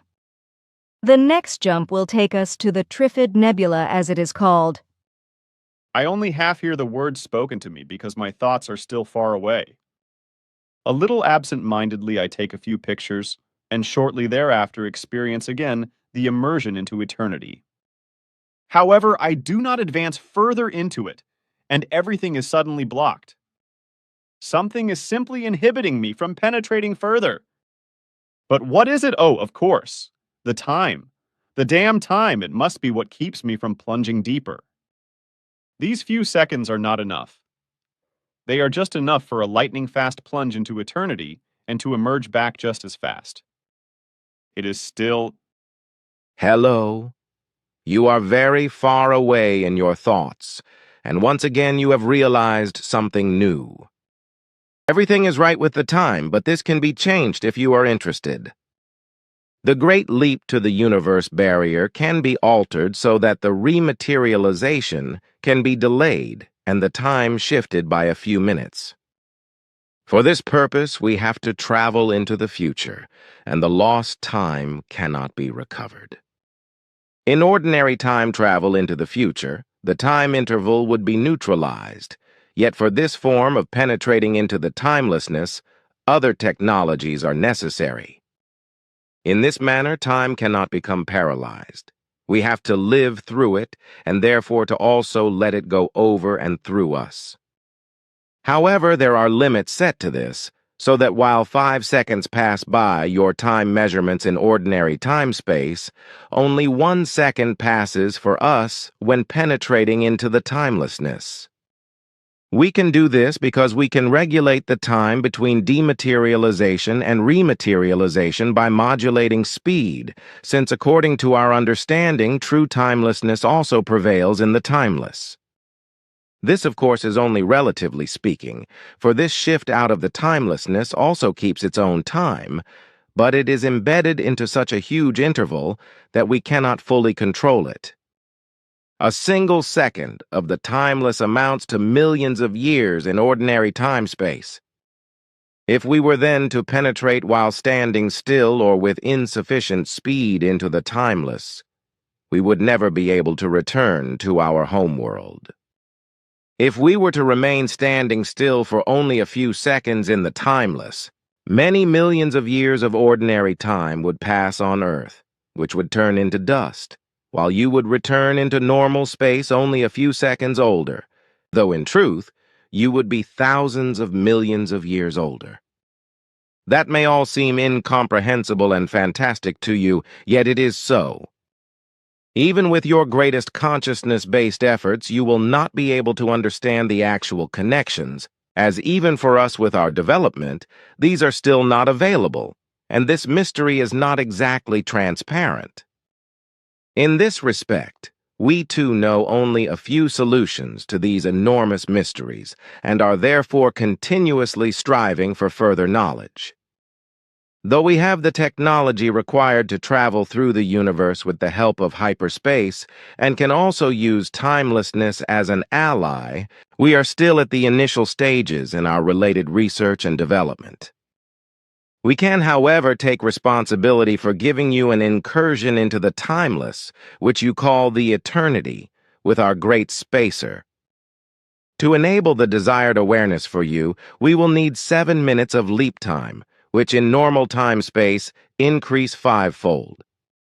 This means for you and for all of us that we need from dematerialization to rematerialization an experiential time of 7 minutes within the spaceship, while in the timeless only the 1,000 billionth fraction of a second passes, whereas in ordinary time 35 minutes elapse and everything gets older by this amount. In this special case, the course of time changes for all of us, for instead of growing older, there happens a rejuvenation of exactly 28 minutes. The mathematical calculation for this is very easy, while we are in timelessness for 7 minutes. These 7 minutes are our ordinary time to speed factor, which is also carried over into our older self as 7 minutes. However, as we spend this time in the timeless and to a great extent can be protected from its influence. Thus, the time effect being of 1 to 5 in ordinary space, our space is slowed down and as a result acquires the difference of 28 minutes. So for us, there is only a passage of 7 minutes while in normal time space 35 minutes pass. Therefore then, if 35 minutes pass on your homeworld, then of course everything gets older by this time. Yet during this same interval, because of the altered time effect in reality, you only live for 7 minutes. You now have to subtract these 7 minutes from the elapsed 35 minutes on Earth to reach the result of 28 minutes that you have not aged. So during these 7 minutes, you become only 7 minutes older while everything on Earth ages by 35 minutes. In other words, this means that while 35 minutes pass, you only become older for 7 minutes, while also becoming younger by 28 minutes. I am already slowly going crazy. I only partly understood these explanations. Yet in itself, everything is still an endless riddle to me. This situation with the time shift is evident to me, yet I am not closer to understanding the how and why of the phenomenon and its possibilities. I must calmly reflect on this first, but I am convinced that I will not understand even half of your statements. But I am here, and I would like to witness this experiment. Then so it shall be. But first we want to head for a few special destinations. When you have finished taking your pictures here, we will jump to Ishwishmata. My work does not take long, and then we set on a new hyperleap, where everything takes place the way I am used to. This time I look at the stars again, and now I suddenly notice a gigantic image, surrounded by countless stars of all sizes. Something like a colossal eye stares at me through the blackness of space. It must be very far away, but it is very easy to see. A gigantic eye that stares through space. This can only be the Ishwishmata, the eye of God. It is unmistakable, is it not? Yes, and it is gigantic. I have already explained to you the origin and cause of this structure. I know, it is all written down. It is for us a symbol of evil lust, for power and domination, a symbol of hate, destruction, and human madness, that in contrast to other similar and natural formations is the work of humans. I know, Simyase has explained it all to me. Here in this constellation was also the original home of the first Earth-human races. Yes, that was a long time ago. For the Earth human, it is just an image in the universe called the Ring Nebula, but for us it is of very great importance. Occupy yourself now with your photographic equipment and have the next 5 minutes for yourself. We will now experience several additional leaps, and you will have about 20 seconds in between to take pictures. Just remember, however, the order of locations for when you label your pictures later. For this purpose, I will tell you the locations in your earthly designations. What you see above from here you call M57. The next destinations are M17, M16, M27, NGC 6781, NGC 7293, and NGC 7089. These last two, as seen from Earth, are in the constellation of Aquarius, the last one being roughly 47,000 light-years from Earth.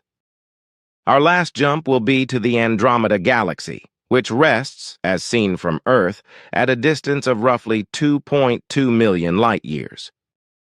From there, we will set up for the great leap to the universe barrier, by which we want to give you the 7 minutes opportunity to experience the timeless. Ta turns back to his console and works on it together with Simyase. Again, I experience several hyperleaps in succession, varying constellations, and some other things. In the meantime, I continue taking photographs and marvel, while countless thoughts rush through my brain. Finally, I am now making several shots of new star formations when Simyase approaches me. You have already made your pictures from here, and we have time again to talk. We are here in position for the Great Leap. Are we already in the Andromeda Galaxy then? That is what you just photographed. Super, but what are we going to speak about? First, I would like to experience these 7 minutes of timelessness before I try to think about anything. I would prefer if we could discuss something else. Surely. Good. Would it not be possible for you to give me some lines written by you? I do not understand that. I mean, if you could write some words on a sheet of paper which I could show my group. Why that? What purpose would it serve? I see no need for it. Please don't be that way. All of them would enjoy it if they had something personal from you to see and hold in their hands. Is that so important? For some of us, yes, it surely is so. How should I arrange it then? I don't have the necessary utensils, and besides, I do not master your writing very well. We have completely different characters ourselves. That is not so important. I can even help you a bit with the writing. If I assist you, it should go well. You just need to ask if you have trouble with any word.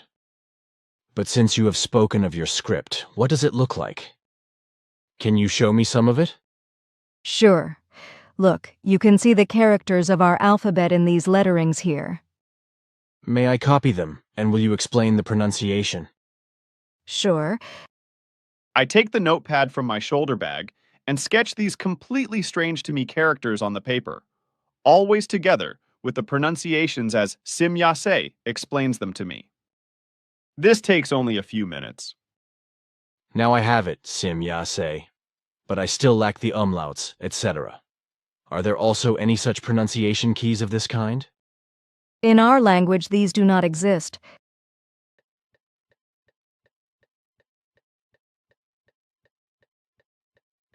Good, good. I also don't understand much about umlauts, consonants, and whatever else. Let's leave this and consider what you would like to write. You see, I have made provisions for this and brought paper and a marker with me. I thought this writing device would be best. Can you handle it? Sure, I am only not sure of what I should write. Oh, just anything. That's a very broad notion. Of course, but something will surely come to you. What if you were to simply write a short letter to our group? That sounds good, but what should I write? Girl, please don't be so complicated.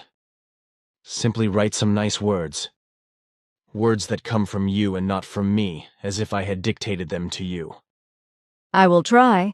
How I shall begin, however, it is not clear to me yet. Typical woman. What do you mean with that? Quite simply in the manner that you women can sometimes be rather helpless creatures when you have to do certain things that are somehow strange to you. And in that, there seems to be no difference between you and the female creatures of the earth. Until now, I had always seen and experienced that in all matters you were and still are completely different from the women of Earth, which is exactly the manner I imagined a real woman should be in her form of thinking, acting, etc., and not simply effeminate. Now I suddenly see this characteristic in you and also recognize certain things which are deeply feminine. This doesn't bother me by any means, but it shows that you are only a normal human being, a woman, who also demonstrates a certain amount of purely feminine traits. And the way I see it, it must probably be the same across the whole universe. That the femininity can probably not be denied by a single life form in the universe. Ptah interrupts Sim Yase before she can answer. You are very profound and insightful. It is as you say. I would not want to disagree. I make the interesting observation that Sim Yase's face is suddenly seized with a slight red, obviously in reaction to the words just spoken. Secretly, I am delighted by this, for now I know for certain that she is influenced by feelings, even though she has always been cleverly able to hide them. Apparently, one only had to touch the right place to make her lose control over her feelings. Please do not. Obviously, she has picked up my thoughts. No offense intended, Sim Yase. Quite the contrary. From this observation of mine, my esteem for you as a human has increased dramatically. It is, however, not always good to know the feelings of others. You are indeed right with that. But do you believe that you were in a position to conceal yours from me? I had actually thought so, but now I know that I have not succeeded. You did not let yourself be fooled. Why should I have? Perhaps because I am a woman. That's nonsense, Simya-se. Please let me explain that such feelings are not related to gender. That's a very profound word of truth. 17th July 1975, dear group members. With your really unacquainted script, it troubles me to write some words after the wish of your friend and to say, trust in our words and teachings, because when they appear strange to you, they contain in themselves the deepest truth that unfortunately in all your writings since ages ago have become falsified, and in today's time and under great trouble must become newly announced. Through the existing false teachings, however, the truth appears anew and strange, and also harsh words pushes through.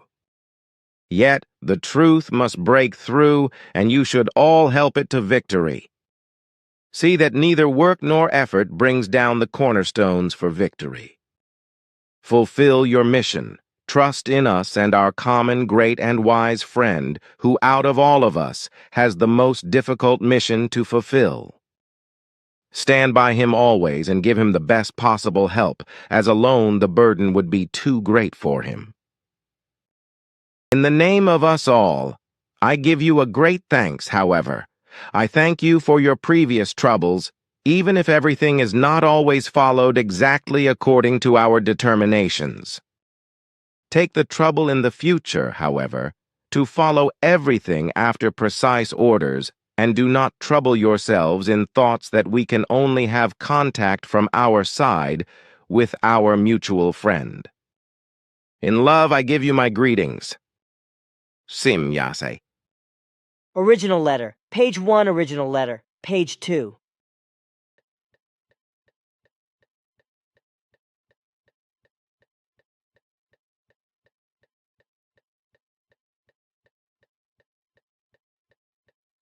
Thanks, Ptah. Perhaps Simya-se might agree? Please, let us not speak of this anymore. Come on, give me the paper and pen. I understand what stirs Simya-se, and so I give them to her without a word, and she starts writing, without hesitation. Simya-se finishes her letter, which contains some spelling mistakes, and I have to help her a little with... You have written everything very well, Simya-se. This makes me very pleased. Is that so? Of course, Simya-se. Otherwise I would not say it. Anyway, thanks a lot. But now I have one more question about your script. How old is it actually, and where does it come from? That is very easy to explain, because these characters that we use today are only 11,000 years old. We took them over at that time from our ancestors who lived on the earth. Our old characters were very complicated, while these now are very simple. It was developed by several of our scientists who were on the Earth at the time, who used constellations as seen from Earth as templates. They connected certain constellations with lines and obtained the characters' shapes as a result. Our script consists of small circles and lines, being that the circles represent stars and the lines just connect them. That's interesting, and your explanation is enough for me. I am only surprised by the fact that this script is no longer known on Earth. It has simply fallen into oblivion after it was adopted by your Earth-human ancestors and was used during a few centuries, during which, however, it was modified in many ways. Only a few of the Earth-human alphabets today have characters which trace back to ours, before they were modified and made unrecognizable. That's amazing. So the writing was not developed and put into use by the Earth humans themselves? If you speak of the earthbound forefathers of your human races, and not of the sons of heaven, then you are correct. because the script was first brought to earth by the sons of heaven, that is, by those who were actually responsible for the original arising of today's Earth humans. That's fantastic. Earth humans still do not know many things. But now we have to interrupt our conversation for a while again, because I see that my father has finished his preparations for the Great Leap. Of course, Simyase. In your speech, however, I noticed that you speak of my father. That seems so familiar to me and truly Earth-humanly. Were you expecting something else? These things remain always the same as long as the life forms are material. A change from this will only appear on the purely spiritual levels. And since I am already speaking of this, I want to ask you something before we jump into null time, the timeless, or in the eternity, as you call it. The perceptions there are completely different from the ones that are normal in material life. For that reason, it is also not possible for us to empfinda and receive your thoughts and feelings, because we are still in the process of consciousness-related and spiritual evolution. Therefore, neither I, nor my father, nor any of us will be able to reproduce for you later your feelings and thoughts so that you may write them down yourself. If nevertheless you wish to do this, there is a technology-based possibility. Of course I am interested in remembering all my feelings and thoughts, but am I not able to do this myself? Yes, of course. But you know that your remembering ability is not so highly developed that you can repeat longer memories word for word. That is also not the case with us, which is why we need technical means to reproduce words from symbols and impulses, which then can also be transmitted to you telepathically and which you are able to write down in your own words then, that you form from the impulses and symbols. For this reason, the words that are written are not but they still represent the exact meaning of what was said, which you, according to the impulses and symbols, dress in your own words. I understand. What possibilities can you offer me then? Naturally, I am interested in writing everything in detail later. That is not very complicated. The cabins which you can see there, beside the screens, are equipped with all necessary means to capture Empfindungen, feelings, and thoughts. The collected impulses are automatically stored in a special computer and may later be reproduced by it according to convenience. The adjustable and fully adaptable helmet that you see there is fitted with very fine probes and also encompasses a special sensor network in the form of a fine mesh, which intercepts all types of energies and converts them into impulses, which are then forwarded to the computer where they are registered. The captured energy from the thoughts, feeling, Empfindungen, etc. The energies of Empfindungs, feelings, and thoughts exist in this form of transmission only in the realm of hyperfrequencies. To be able to register your thoughts, feelings, and Empfindungs, it's just necessary that you sit yourself in the chair and lay. Is there really nothing else to do? No, that is all. Now sit yourself in the cabin. The great journey begins in 23 seconds. At your service, Miss General. Following Simyase's instructions, I promptly sit down in the extremely comfortable chair inside one of the 3 cabins. As soon as I am seated, a peculiar helmet moves over my head and settles down silently. It is so large that it encompasses my whole head, only leaving my face open so that I can see out from it and watch everything. But the helmet does not touch my head, rather lying equally close all around and staying about 112 centimeters away from my skull, as I can feel when I place a forefinger between the helmet and my head. Now I am tense and expectant, for I wonder what is going to happen. Pita and Simyase manipulate the console, and now I can again see the initially calmly passing by constellations are again transformed into strokes and after a few seconds begin to blur. And in the next moment, they are no more than a whitish milky mass, a shimmering mass like I have experienced in all previous hyperleaps. But now suddenly, this milky whitish glow is gone, and there is a complete darkness. What is this? Now, everything is suddenly bathed in a golden color, and then everything is suddenly silvery. But oh man, this radiant light, this radiant brightness. Everything is bathed in radiant light. Everything exists only as radiant light. It is stronger than all the suns of the universe put together. Man, oh man, this bright light, and it doesn't even hurt me in the eyes. Man, this is the eternity, the bright, radiant light of eternity. Look, there exists nothing else but the eternal. Man, how splendid. Splendid! Man, that is the splendor itself. Eternity and splendor are one and the same. Why do I separate them? Why do I put the eternal in terms of time? Time does not exist, and eternity is splendor. Man, what is this? This calm, this peace.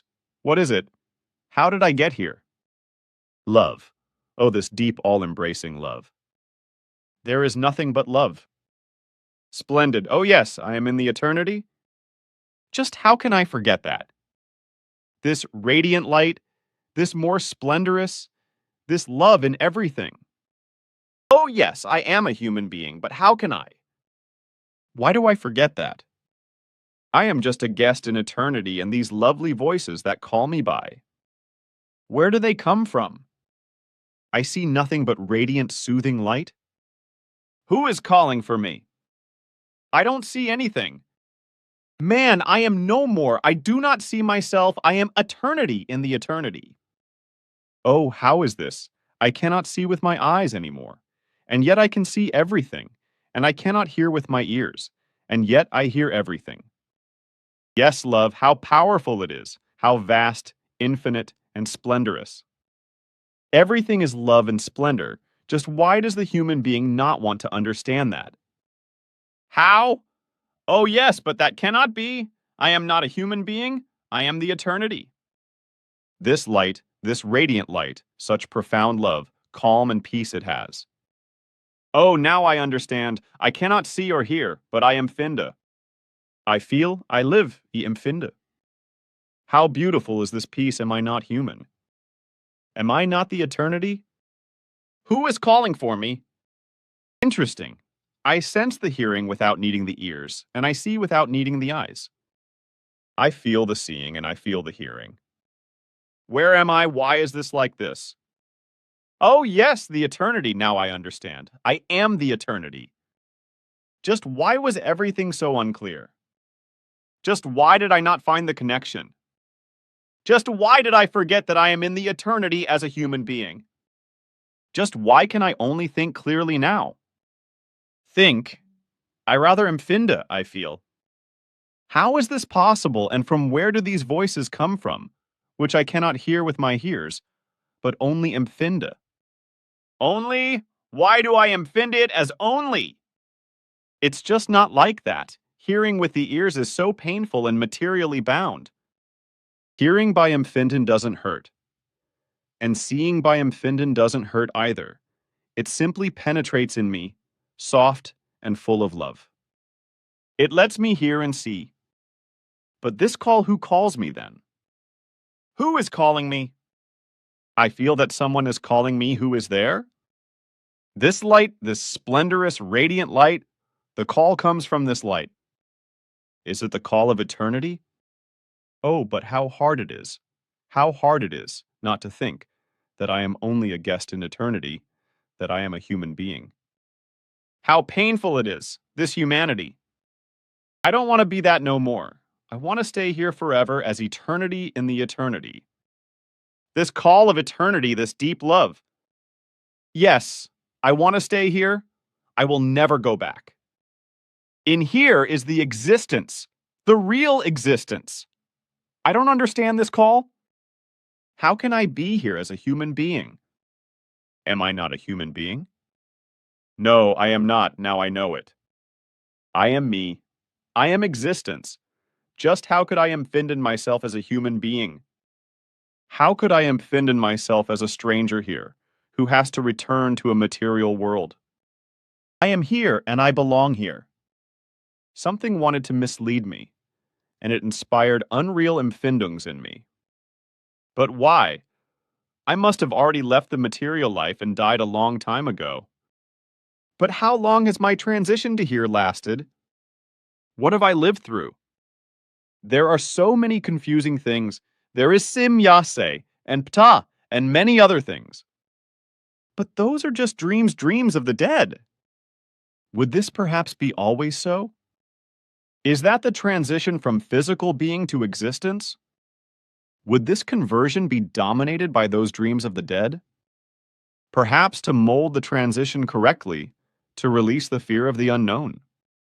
I don't know. Or maybe everything was real. No, this is not so because now I am eternity and am it. These were surely only dreams of the dead, dreams of crossing from material life to real existence. Death is only the intermediate space, the intermediate station between life and existence. Death? That's incorrect. It isn't so, but how do I know that? Who tells me that? Oh, yes, I am it from this mysterious call, from the splendorous, radiant light of love, from eternity itself. But am I not eternity myself? Oh, of course, that's why I can understand the call. What do I care then about material life and intermediate stations? Just why? I don't understand because it doesn't affect me. I am existence now and have everything behind me. Finally, I am existence, finally, I am me. Yes, I am to the call, but why just now and not then? Yes, it's the call. It's the call of eternity. There are no more individual beings. There is only the great unity of the whole. Why did I not know that? I don't understand it, but why should I understand it? All is really so. Yes, but what yes? It is so. I dissolve. But why? It yes. The existence is vast. Why are these Empfindungen so strange? Why do I think of me?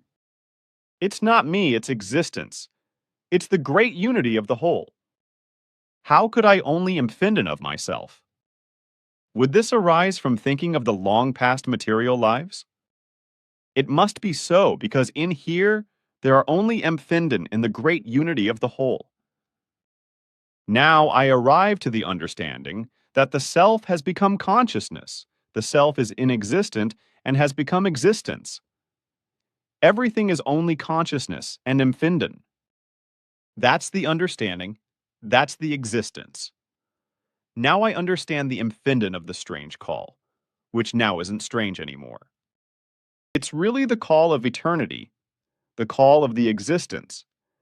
And now the empfinden is fulfilled with the deepest understanding. Now calm and peace are no more than infinite love, because from it emerge calm and peace. Then why does the human being not understand this? Why does he only seek love in unreal untruths? But why do these Empfindungen exist in the great existence? Why would the great unity bring such Empfindungen into awareness? Oh yes, the Empfinden understands. The eternity is the existence and monitors what takes place in the inexistence, the material life forms. It monitors the life of the human being. So that's why the Empfinden penetrates the consciousness. The Empfinden offers the possibility of conscious recognition, and the existence of the eternity monitors all the events of the inexistence. Therefore also the Empfinden for the human beings. But what does the human being know about it? He strays on dark paths, trapped in irrational teachings, and fails to recognize the truth of the real consciousness of the eternity. How mistaken are the human teachings about truth, which base everything on ignorance? Oh, how painful this is. Why does the human being just not want to understand the real truth and the love? Why does he or she keep themselves imprisoned in cultic heresies and tread the path of destruction with them? Strange, the Empfinden does not register a deity. How mistaken are the human teachings? They are just an evil delusion, which leads to destruction. Just why does the human being not want to be eternity and to become real existence? Why does he or she not free themselves of cultic heresies and run to their doom? Human, why do you do that? See here the eternity? See the real existence and see here is the great and spirit consciousness, the great unity of the whole. Above the consciousness of the existence stands only the creation, and it is infinitely vaster and more powerful in its awareness of its existence than this level of consciousness. This awareness is the final stage of all spirit levels before becoming one with the creation. Here is the last stage of the possible relative completion before the oneness with the creation. This is the last stage of the final truth and the fulfillment of the relative completion. This is the stage of existing in the consciousness of the existence in the fulfillment of the relative completion. This is the stage of the great unity in the oneness, and here all the self and all the personality is overcome. The consciousness is the call of the eternity and the eternal call of the truth and the all-embracing love. And what can be greater than it? Because everything is born out of it. It's the existence of the creation and the existence of all existence. Beside it, truly nothing exists. Just why does the human being not understand this? Why does he or she chase after irrational teachings? And why does they let themselves be captured by heresies? Nothing exists outside of the creation, and there is no other creation besides it.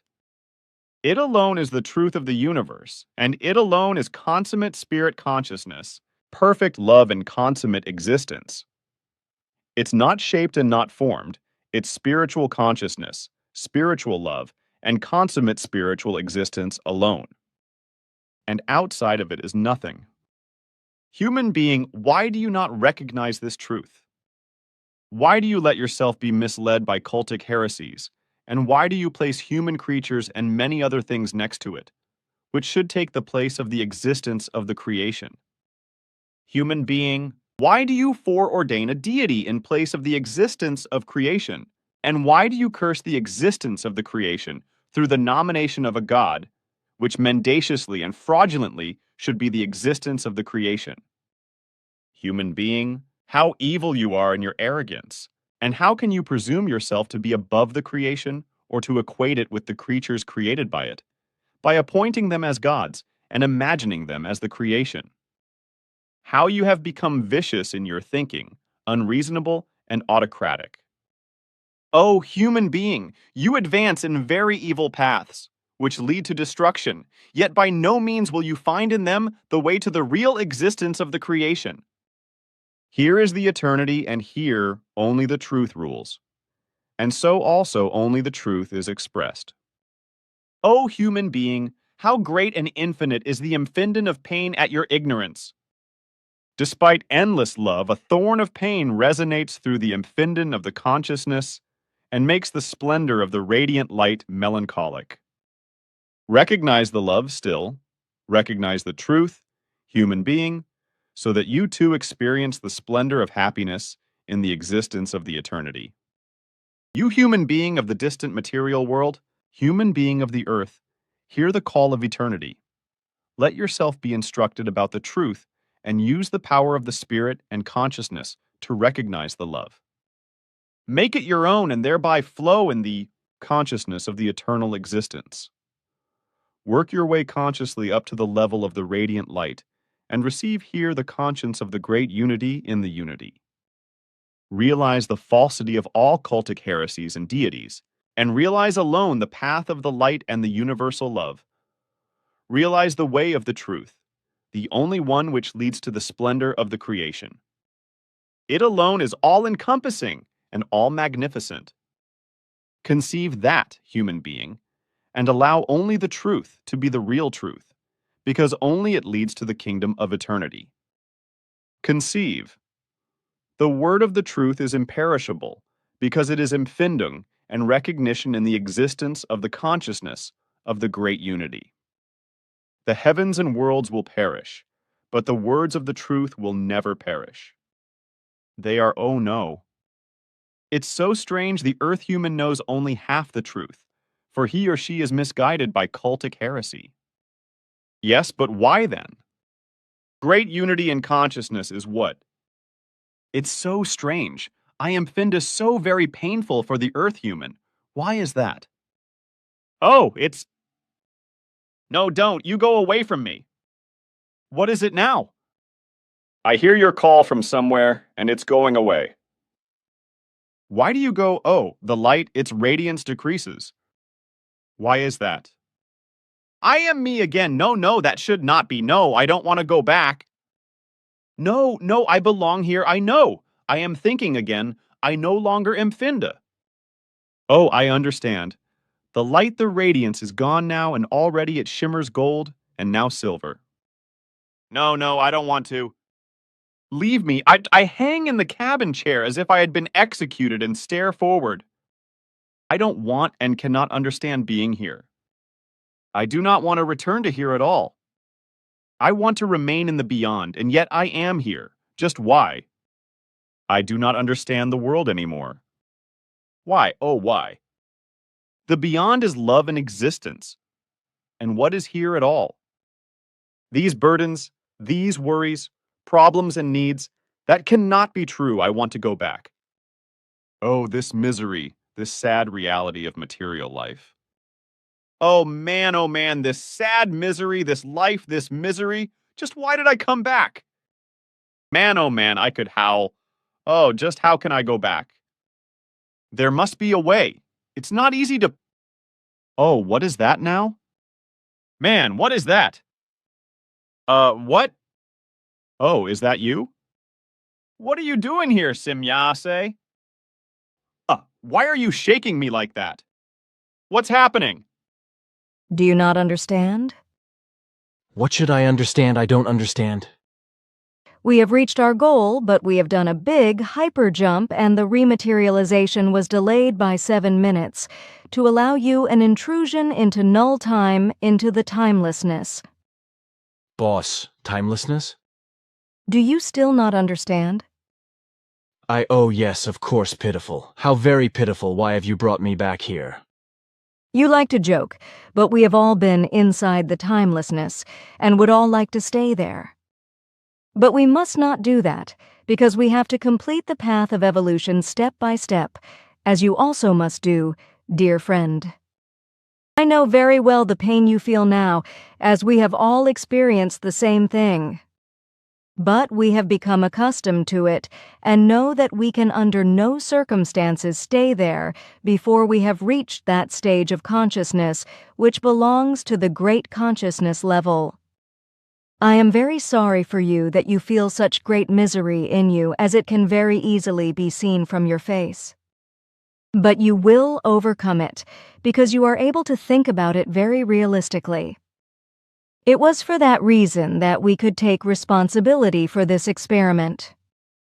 A life form that is weaker in spirit and in consciousness would without a doubt fall into madness upon returning.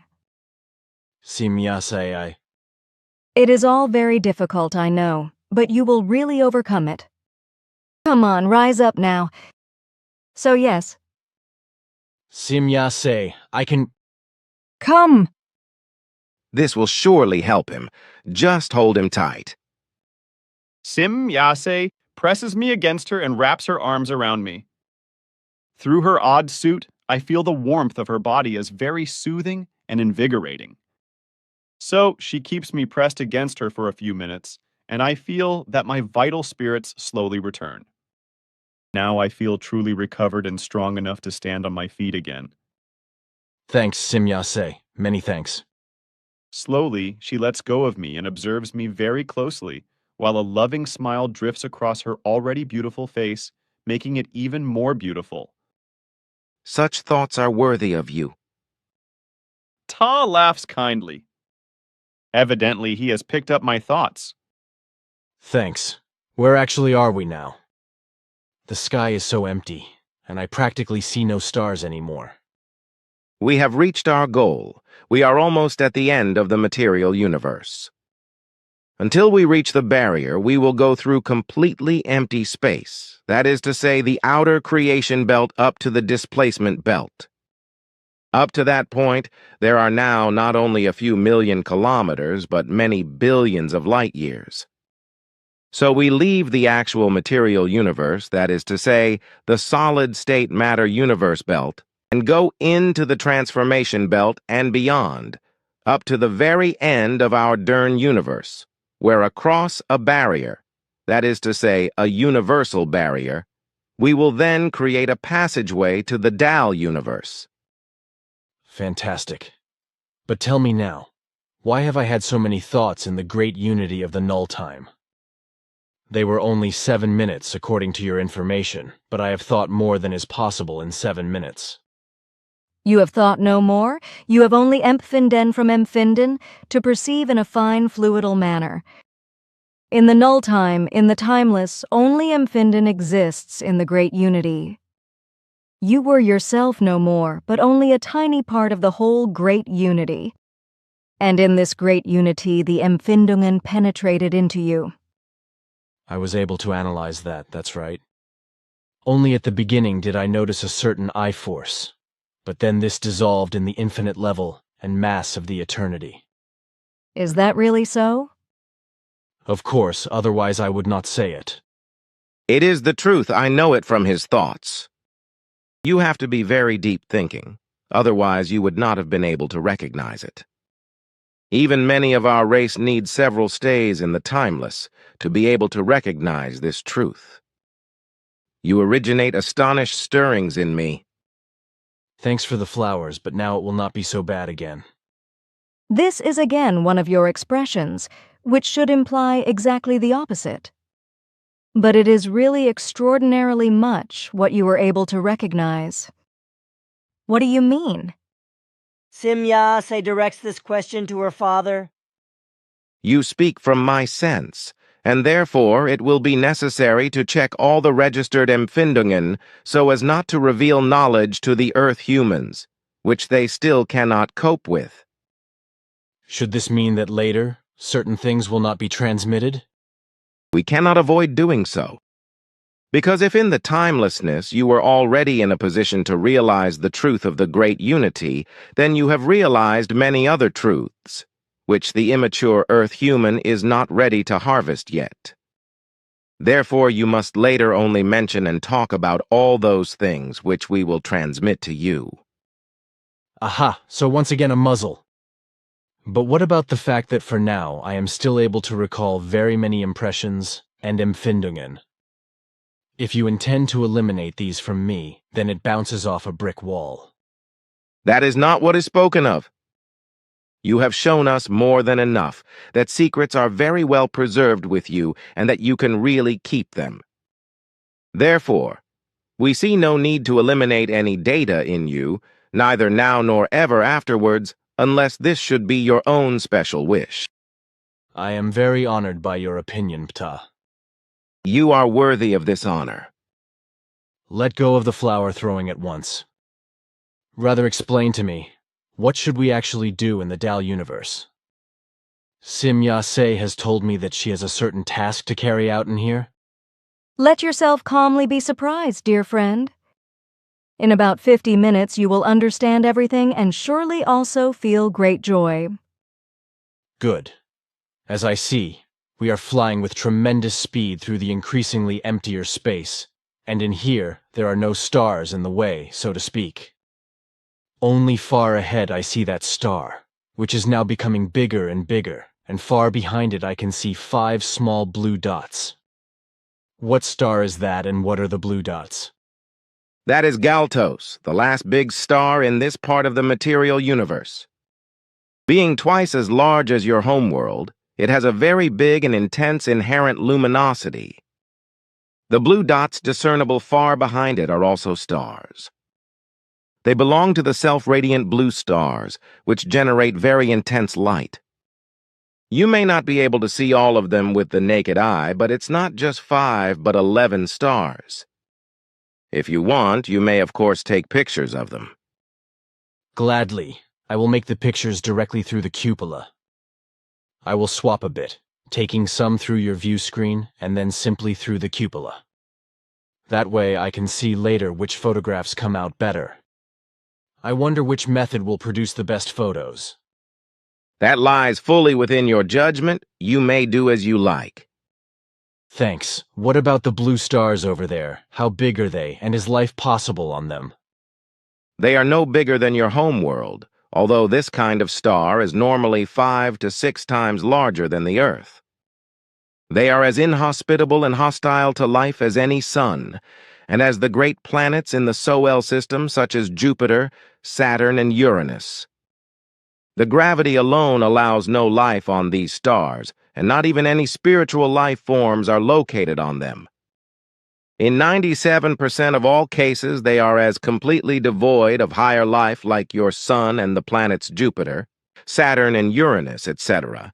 In the few cases, however, where life exists on such stars, the existing life forms are exceedingly small, where the total size of thermobacteria is usually not exceeded.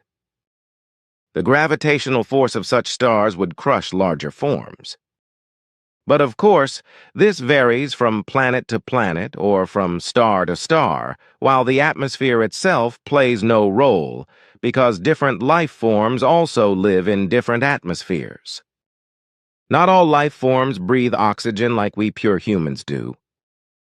But with us it is always said that very large planets or stars would also be enlivened by correspondingly much larger life forms, if life already exists on them. This only happens in certain and distinct circumstances. In this, the scientists of the Earth are subject to a nasty error. If life existed, for example, on your planets, Jupiter, Saturn, and Uranus, then the forms of human or otherwise higher life would have on the one hand to be semi-material only, and on the other to be extremely small. So it is absolutely not the case that size must necessarily. In this particular case, girth can only be overcome by smallness, but only in very exceptionally sturdy forms. On your planets Jupiter, Saturn, and Uranus, both large and small life forms, with the exception of bacteria, etc., would never be viable because the size of the planets and their atmospheres and consistency make this impossible. As you know, however, with the exception of bacteria, etc., these planets on your system are not home to any life of either material or spiritual form. I was informed of this fact, yes, and I was also able to verify it at the spot, where I also noticed that not all of these so-called planets are actual planets. I may seem somewhat stupid to you when I address a question to you about the stars and planets. I am well aware myself of the difference between stars and planets, but this would surely be of interest to other human beings. Could you therefore explain the difference between stars and planets? That can be easily and very quickly explained, because planets are solid and not gaseous cosmic bodies which have practically no inherent luminosity, and which receive their light by the conversion of the incoming solar radiation.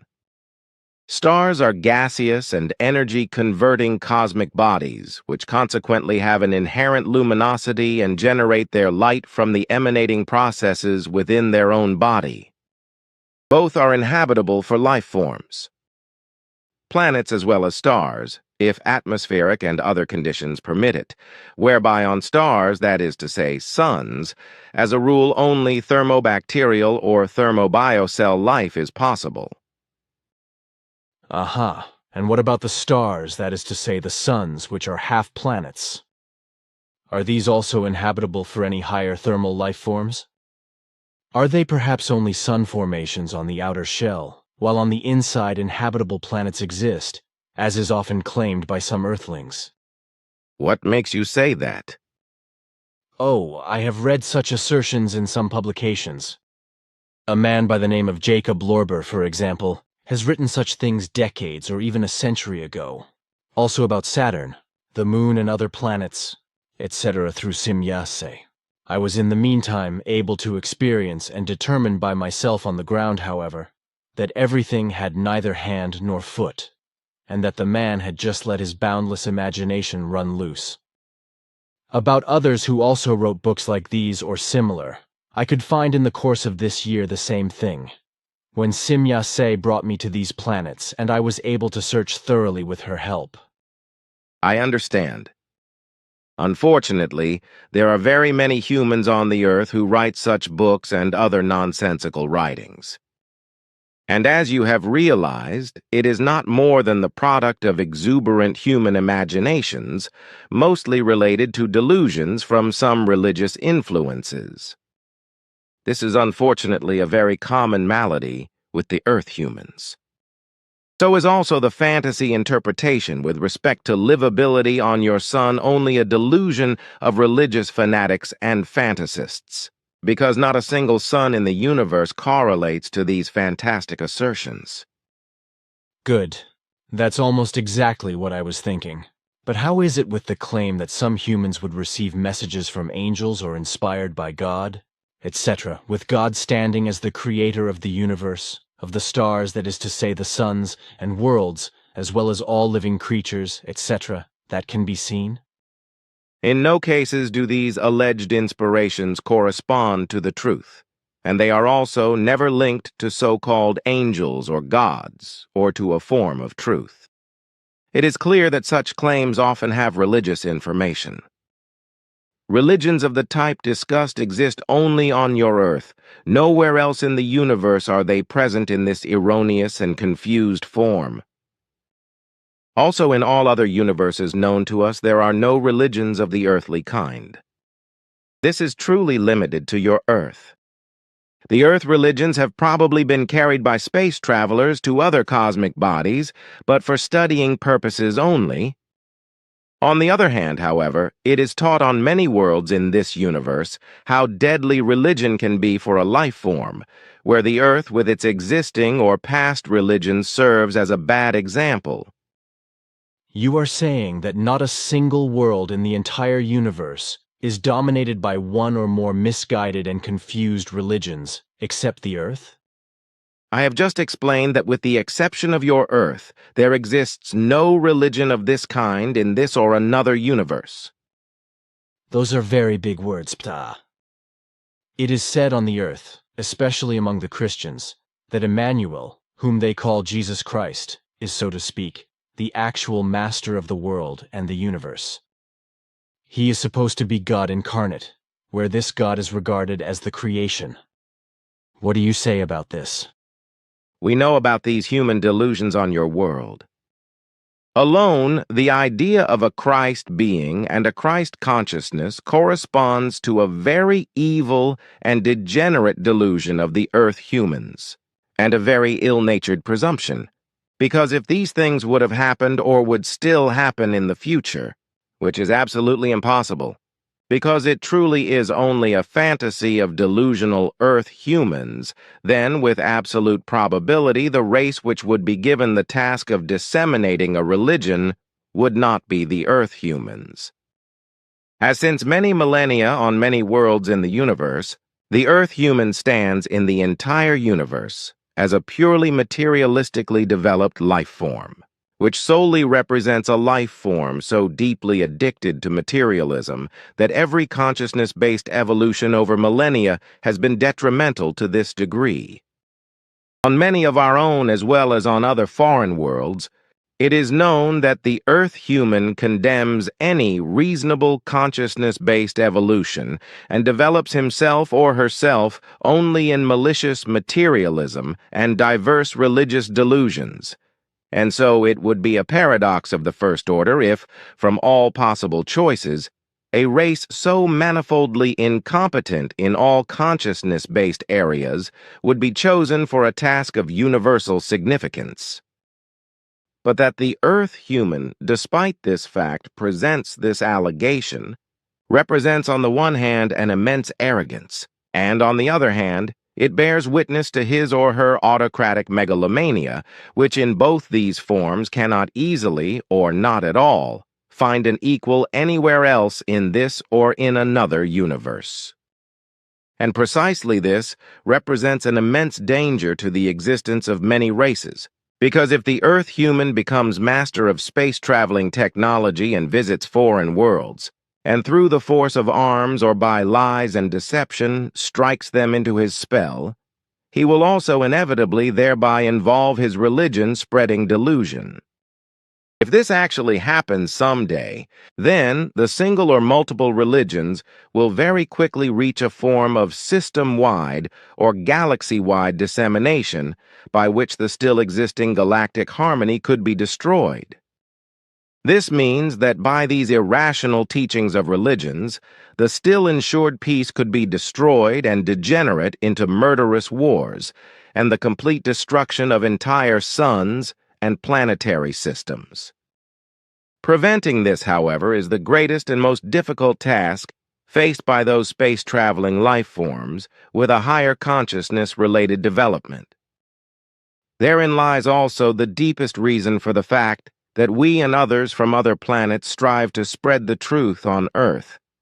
By selecting individual Earth humans and, through telepathic impulses which they generally do not recognize as such, convey the truth to them, which they then should disseminate so as to finally teach the goodness and the truth to the Earth humans.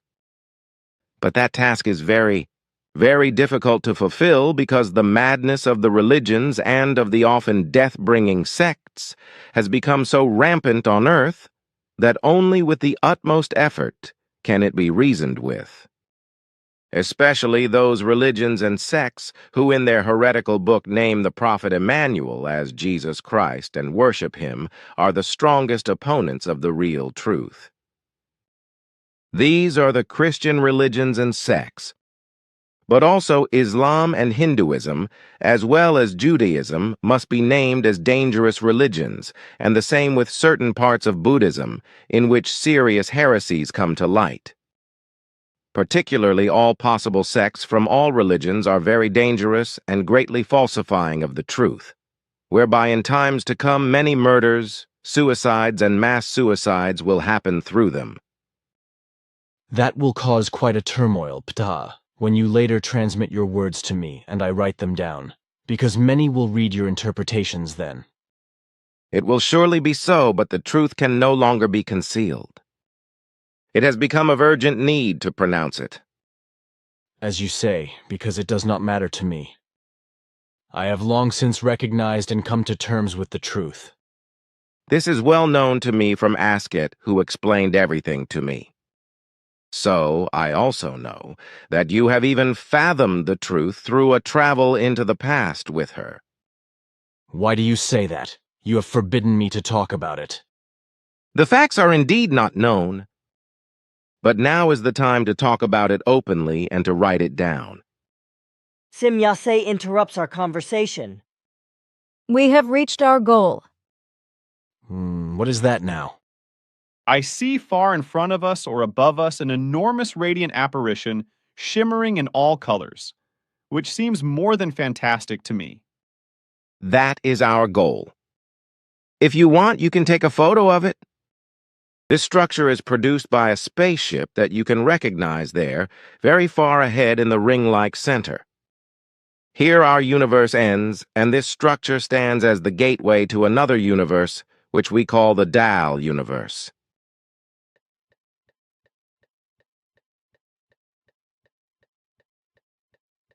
Man, but this is enormous. It must certainly have close to 50 kilometers in diameter. And the length of this tunnel, man oh man. You err very much in your measuring. The diameter of the tunnel amounts to 177,000 meters, and its length totals 7,103,000 million kilometers. Fantastic, but why are we getting so close to it? Because we will cross over. Crossover? To another universe? Sure, over to the Dal universe. I am going crazy. That you will surely not, because you can cope with more than you want to admit. Do we have to go to another space-time dimension or something? And what is it actually about this Dal universe that seems so familiar to me? We will remain in the normal time and normal space. You see, we are already far inside the tunnel and nothing changes. But as for the Dal universe, does this not remind you of anything? It is a twin universe of our Dern universe. It seems very familiar, at least the name. Simyase, that light there in the center. We have crossed over. We are on the other side. This I can also see you really are preparing surprises for me. But look there in front, there floats a large spaceship, and very far back are countless stars. Sure, that ship there is our goal. Its shape seems as familiar to me as the name Dal did before. You are very forgetful, but that is typical of you. You have the great ability to apprehend everything again by intuition when you need any information, and this way you do not need to store many things in your memory. That may be true, Simyase, but wait a minute, Dal, that girl, that was back then, Askett told me then, that she came from the Dal universe. Man, I am stupid, of course, that's it after all. That's the solution of the riddle. You really know how to prepare surprises for me. Surely Askett must be hidden inside the box there. Right? Let yourself be surprised. Then it's true. Hey, why are we rushing so fast and getting so close? Do you want to ram the ship? No, we are only getting close enough to it to go over in the shortest possible time, that is, you and Simyase. Am I to... Of course. Come now. Let's go down to my beam ship. Simyase takes me by the hand and pulls me to a kind of metal box next to the horseshoe-shaped switch and control gear console. There is no door on the box, but instead, a hole in the floor measuring about 1 meter of diameter, which is illuminated by a shimmering blue light. A shaft that goes into an endless depth and seems to have no end. I look down and see that very far below, the walls of the shaft get closer and finally seem to touch. I cannot see the end. It's clear to me that the self-narrowing of the shaft far below is only an illusion. Man, and now we supposed are to step into it? Simply step into the shaft and let yourself slide down. Oh boy, this is just crazy. I will shoot through the hole like a torpedo and land directly in hell. But okay, Simyase did say that I should jump in. Okay, I'll just do it then. She must know if the thing is really fit for this purpose. Probably more than all my bones I cannot break. And deeper than directly to hell, I probably cannot dive either. Well, jump already, comrade. And I jump. Man, I am really hanging in the air. Oh, now it's slowly going downwards. And now it gets faster and faster. Oh boy, this is really a sliding shaft. I look up. Aha, there comes Simyase as well. Man, this is great, but why am I suddenly slowing down? Oh, there is already ground beneath me. I am standing on solid ground now, and here are again all the many beam ships from before. We are at the hangar. You do have thoughts, I must tell you that. Just what have you thought of a hell? That is but nonsense. I know. It's just a type of thought that I have. Sure, I understand. Come on now, let's go to my beam ship. We walk over to the ship, let ourselves be lifted inside, and already the hatch closes behind us. You are probably a little excited. Is that so strange? If one is suddenly to see someone whom one never expected to see again? And all this in a place that is so fantastically far from my home world that I am no longer able to conceive the distance from there to here in the slightest? There is also the grandiose thing that this meeting is occurring on a universe that is strange to me. I really don't know, Simyase, if I can digest all of this and if I won't go crazy. What is your opinion, on the other hand, about the fact that I get sad and mad when I think that I must go back to Earth? I could howl when I think of it. I would prefer to stay away forever. That is understandable, but would you be able to take responsibility for that? No, because I know that I have to fulfill my task, and I still have other unavoidable obligations. You see, you are not able to escape from your self-generated obligations. You know how very important the fulfillment of your mission is, and that you have to follow your own way towards it. This is very important because only this way can you go through evolution consistently. If your fellow humans were to think and act just like you, then everything would be easy and peace and love would prevail. If you really wanted to stay with us, though, we would be very understanding and we could really provide this possibility for you as well. That really is only up to you. Thank you, Simyase. Your words honor me immensely, but I know for sure that I really have to go back.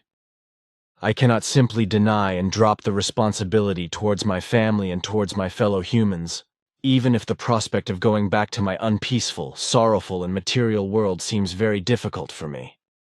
I did not expect another answer from you. We are now ready to float over. The lock is open. I see that the hangar doors have opened themselves during our short conversation. Now the small beam ship slowly rises and floats towards Asket's huge spaceship, which hangs in free space only a few hundred meters away. As in the Giant from which we departed, we float into an airlock, which, however, is very much smaller than the one on Ta's Space Giant. Now we are inside, and immediately the opening closes behind us. Everything happens very quickly, and we then let ourselves float down through the exit to the floor of the small hangar. Here we stand now, and all around I see only metallic, light-emitting walls. There are no other beam ships in here, only ours. Without a word, I follow Simyase, who approaches a wall on the right side in which an opening suddenly appears, through which we pass now. And behind us, the small passage closes again. We are now in a cozy room with very comfortable seating accommodations and some structures which obviously have to be tables. And man, she actually is there! Asket stands there smiling. I feel stupid, but I simply cannot speak. A whole damn lump sits again in my throat, and it makes me choke pathetically. What is this now? Man, oh man, what is this now? Am I so soft now that I want to cry? Oh boy, just what is this then? Is this really happening, or am I just dreaming? No, it's actually the reality. Asket is actually walking towards me now, wordless and smiling. She now grabs my hand, squeezes it, and suddenly pulls me towards herself. Man, this sudden warmth from her body and the firm pressure of her arms. Man, oh man, it truly is the reality. I am not dreaming. Girl, oh girl. Asket, Billy's teacher from 1953 to 1964, drawn up by Christian Krukowski, 1978, 2000.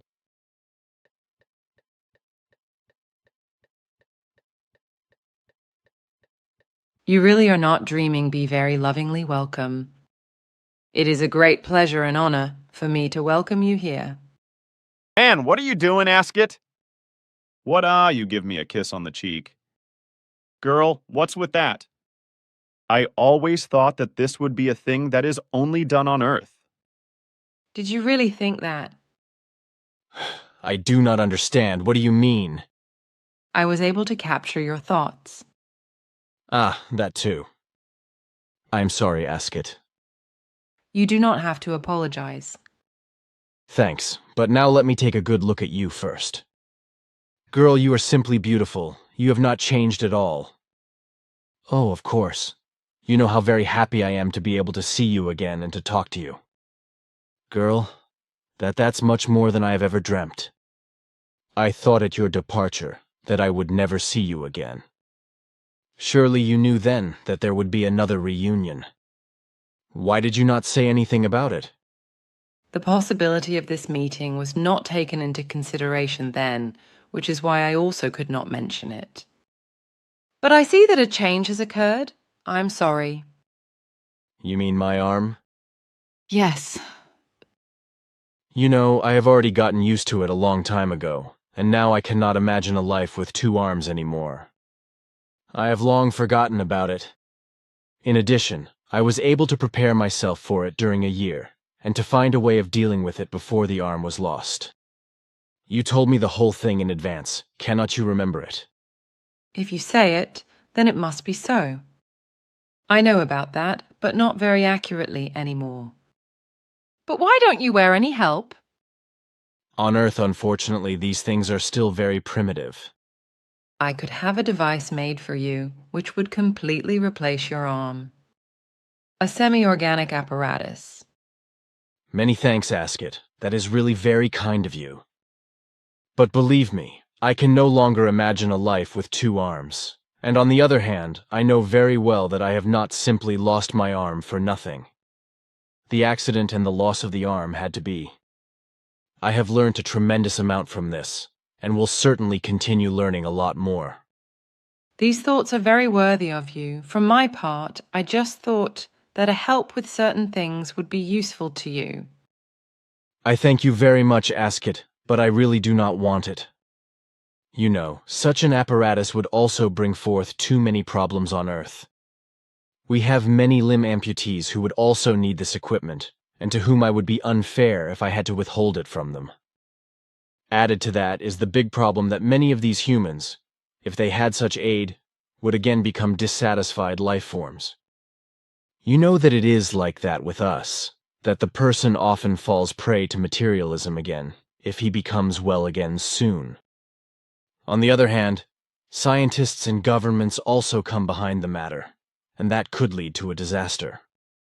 Namely, if I had such a semi-organic apparatus or prosthesis, I could certainly not conceal it for long. The result would be that it would be taken from me and examined very closely.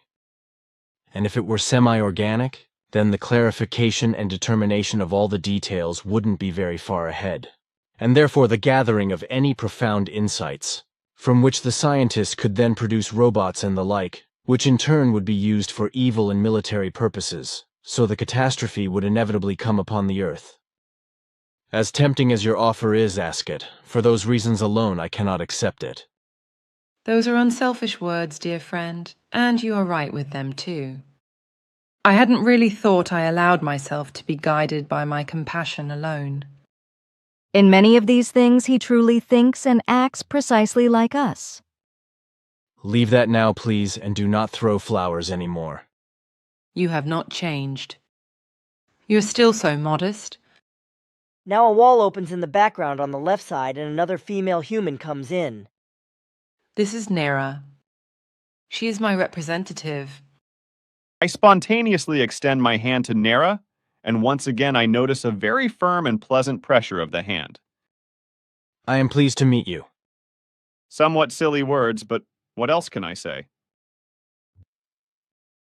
Your words are good, don't think of them as silly. For my part, I am pleased to welcome you here. Have you groped in my thoughts? Nera laughing. If you mean by that, have I entered into your thoughts, then no. Your thoughts are just extremely strong, as a consequence of which they cannot be ignored. I see, but in what matters do you stand as Askett's representative? I am the second coordinator. That is the location of points in space, or something similar, isn't it? Surely. Then you are not the commander of this ship, Askett? No, I am the first coordinator here. The guidance or the command of this ship rests with Stala. Man or woman? That is the name of a man. Regrettably, you will, however, not see him. We will remain together down here in this room. So, according to your sense, we are among ourselves quite privately, but before we talk together, I would first like to clear up with Simyase the facts which need to be settled. In the meantime, you can talk with Nera. It will not take long. Good. Then with Nera I will talk. She is evidently also a very dear and nice girl. Nera laughing. Am I that? What do you mean, oh? I understand. My thoughts. Yes, I am Findet. You allow yourself to be very deeply guided by feeling impulses, and these feelings are very sincere. I have not been able to observe this in Earth humans before. Ooh, and you observed who?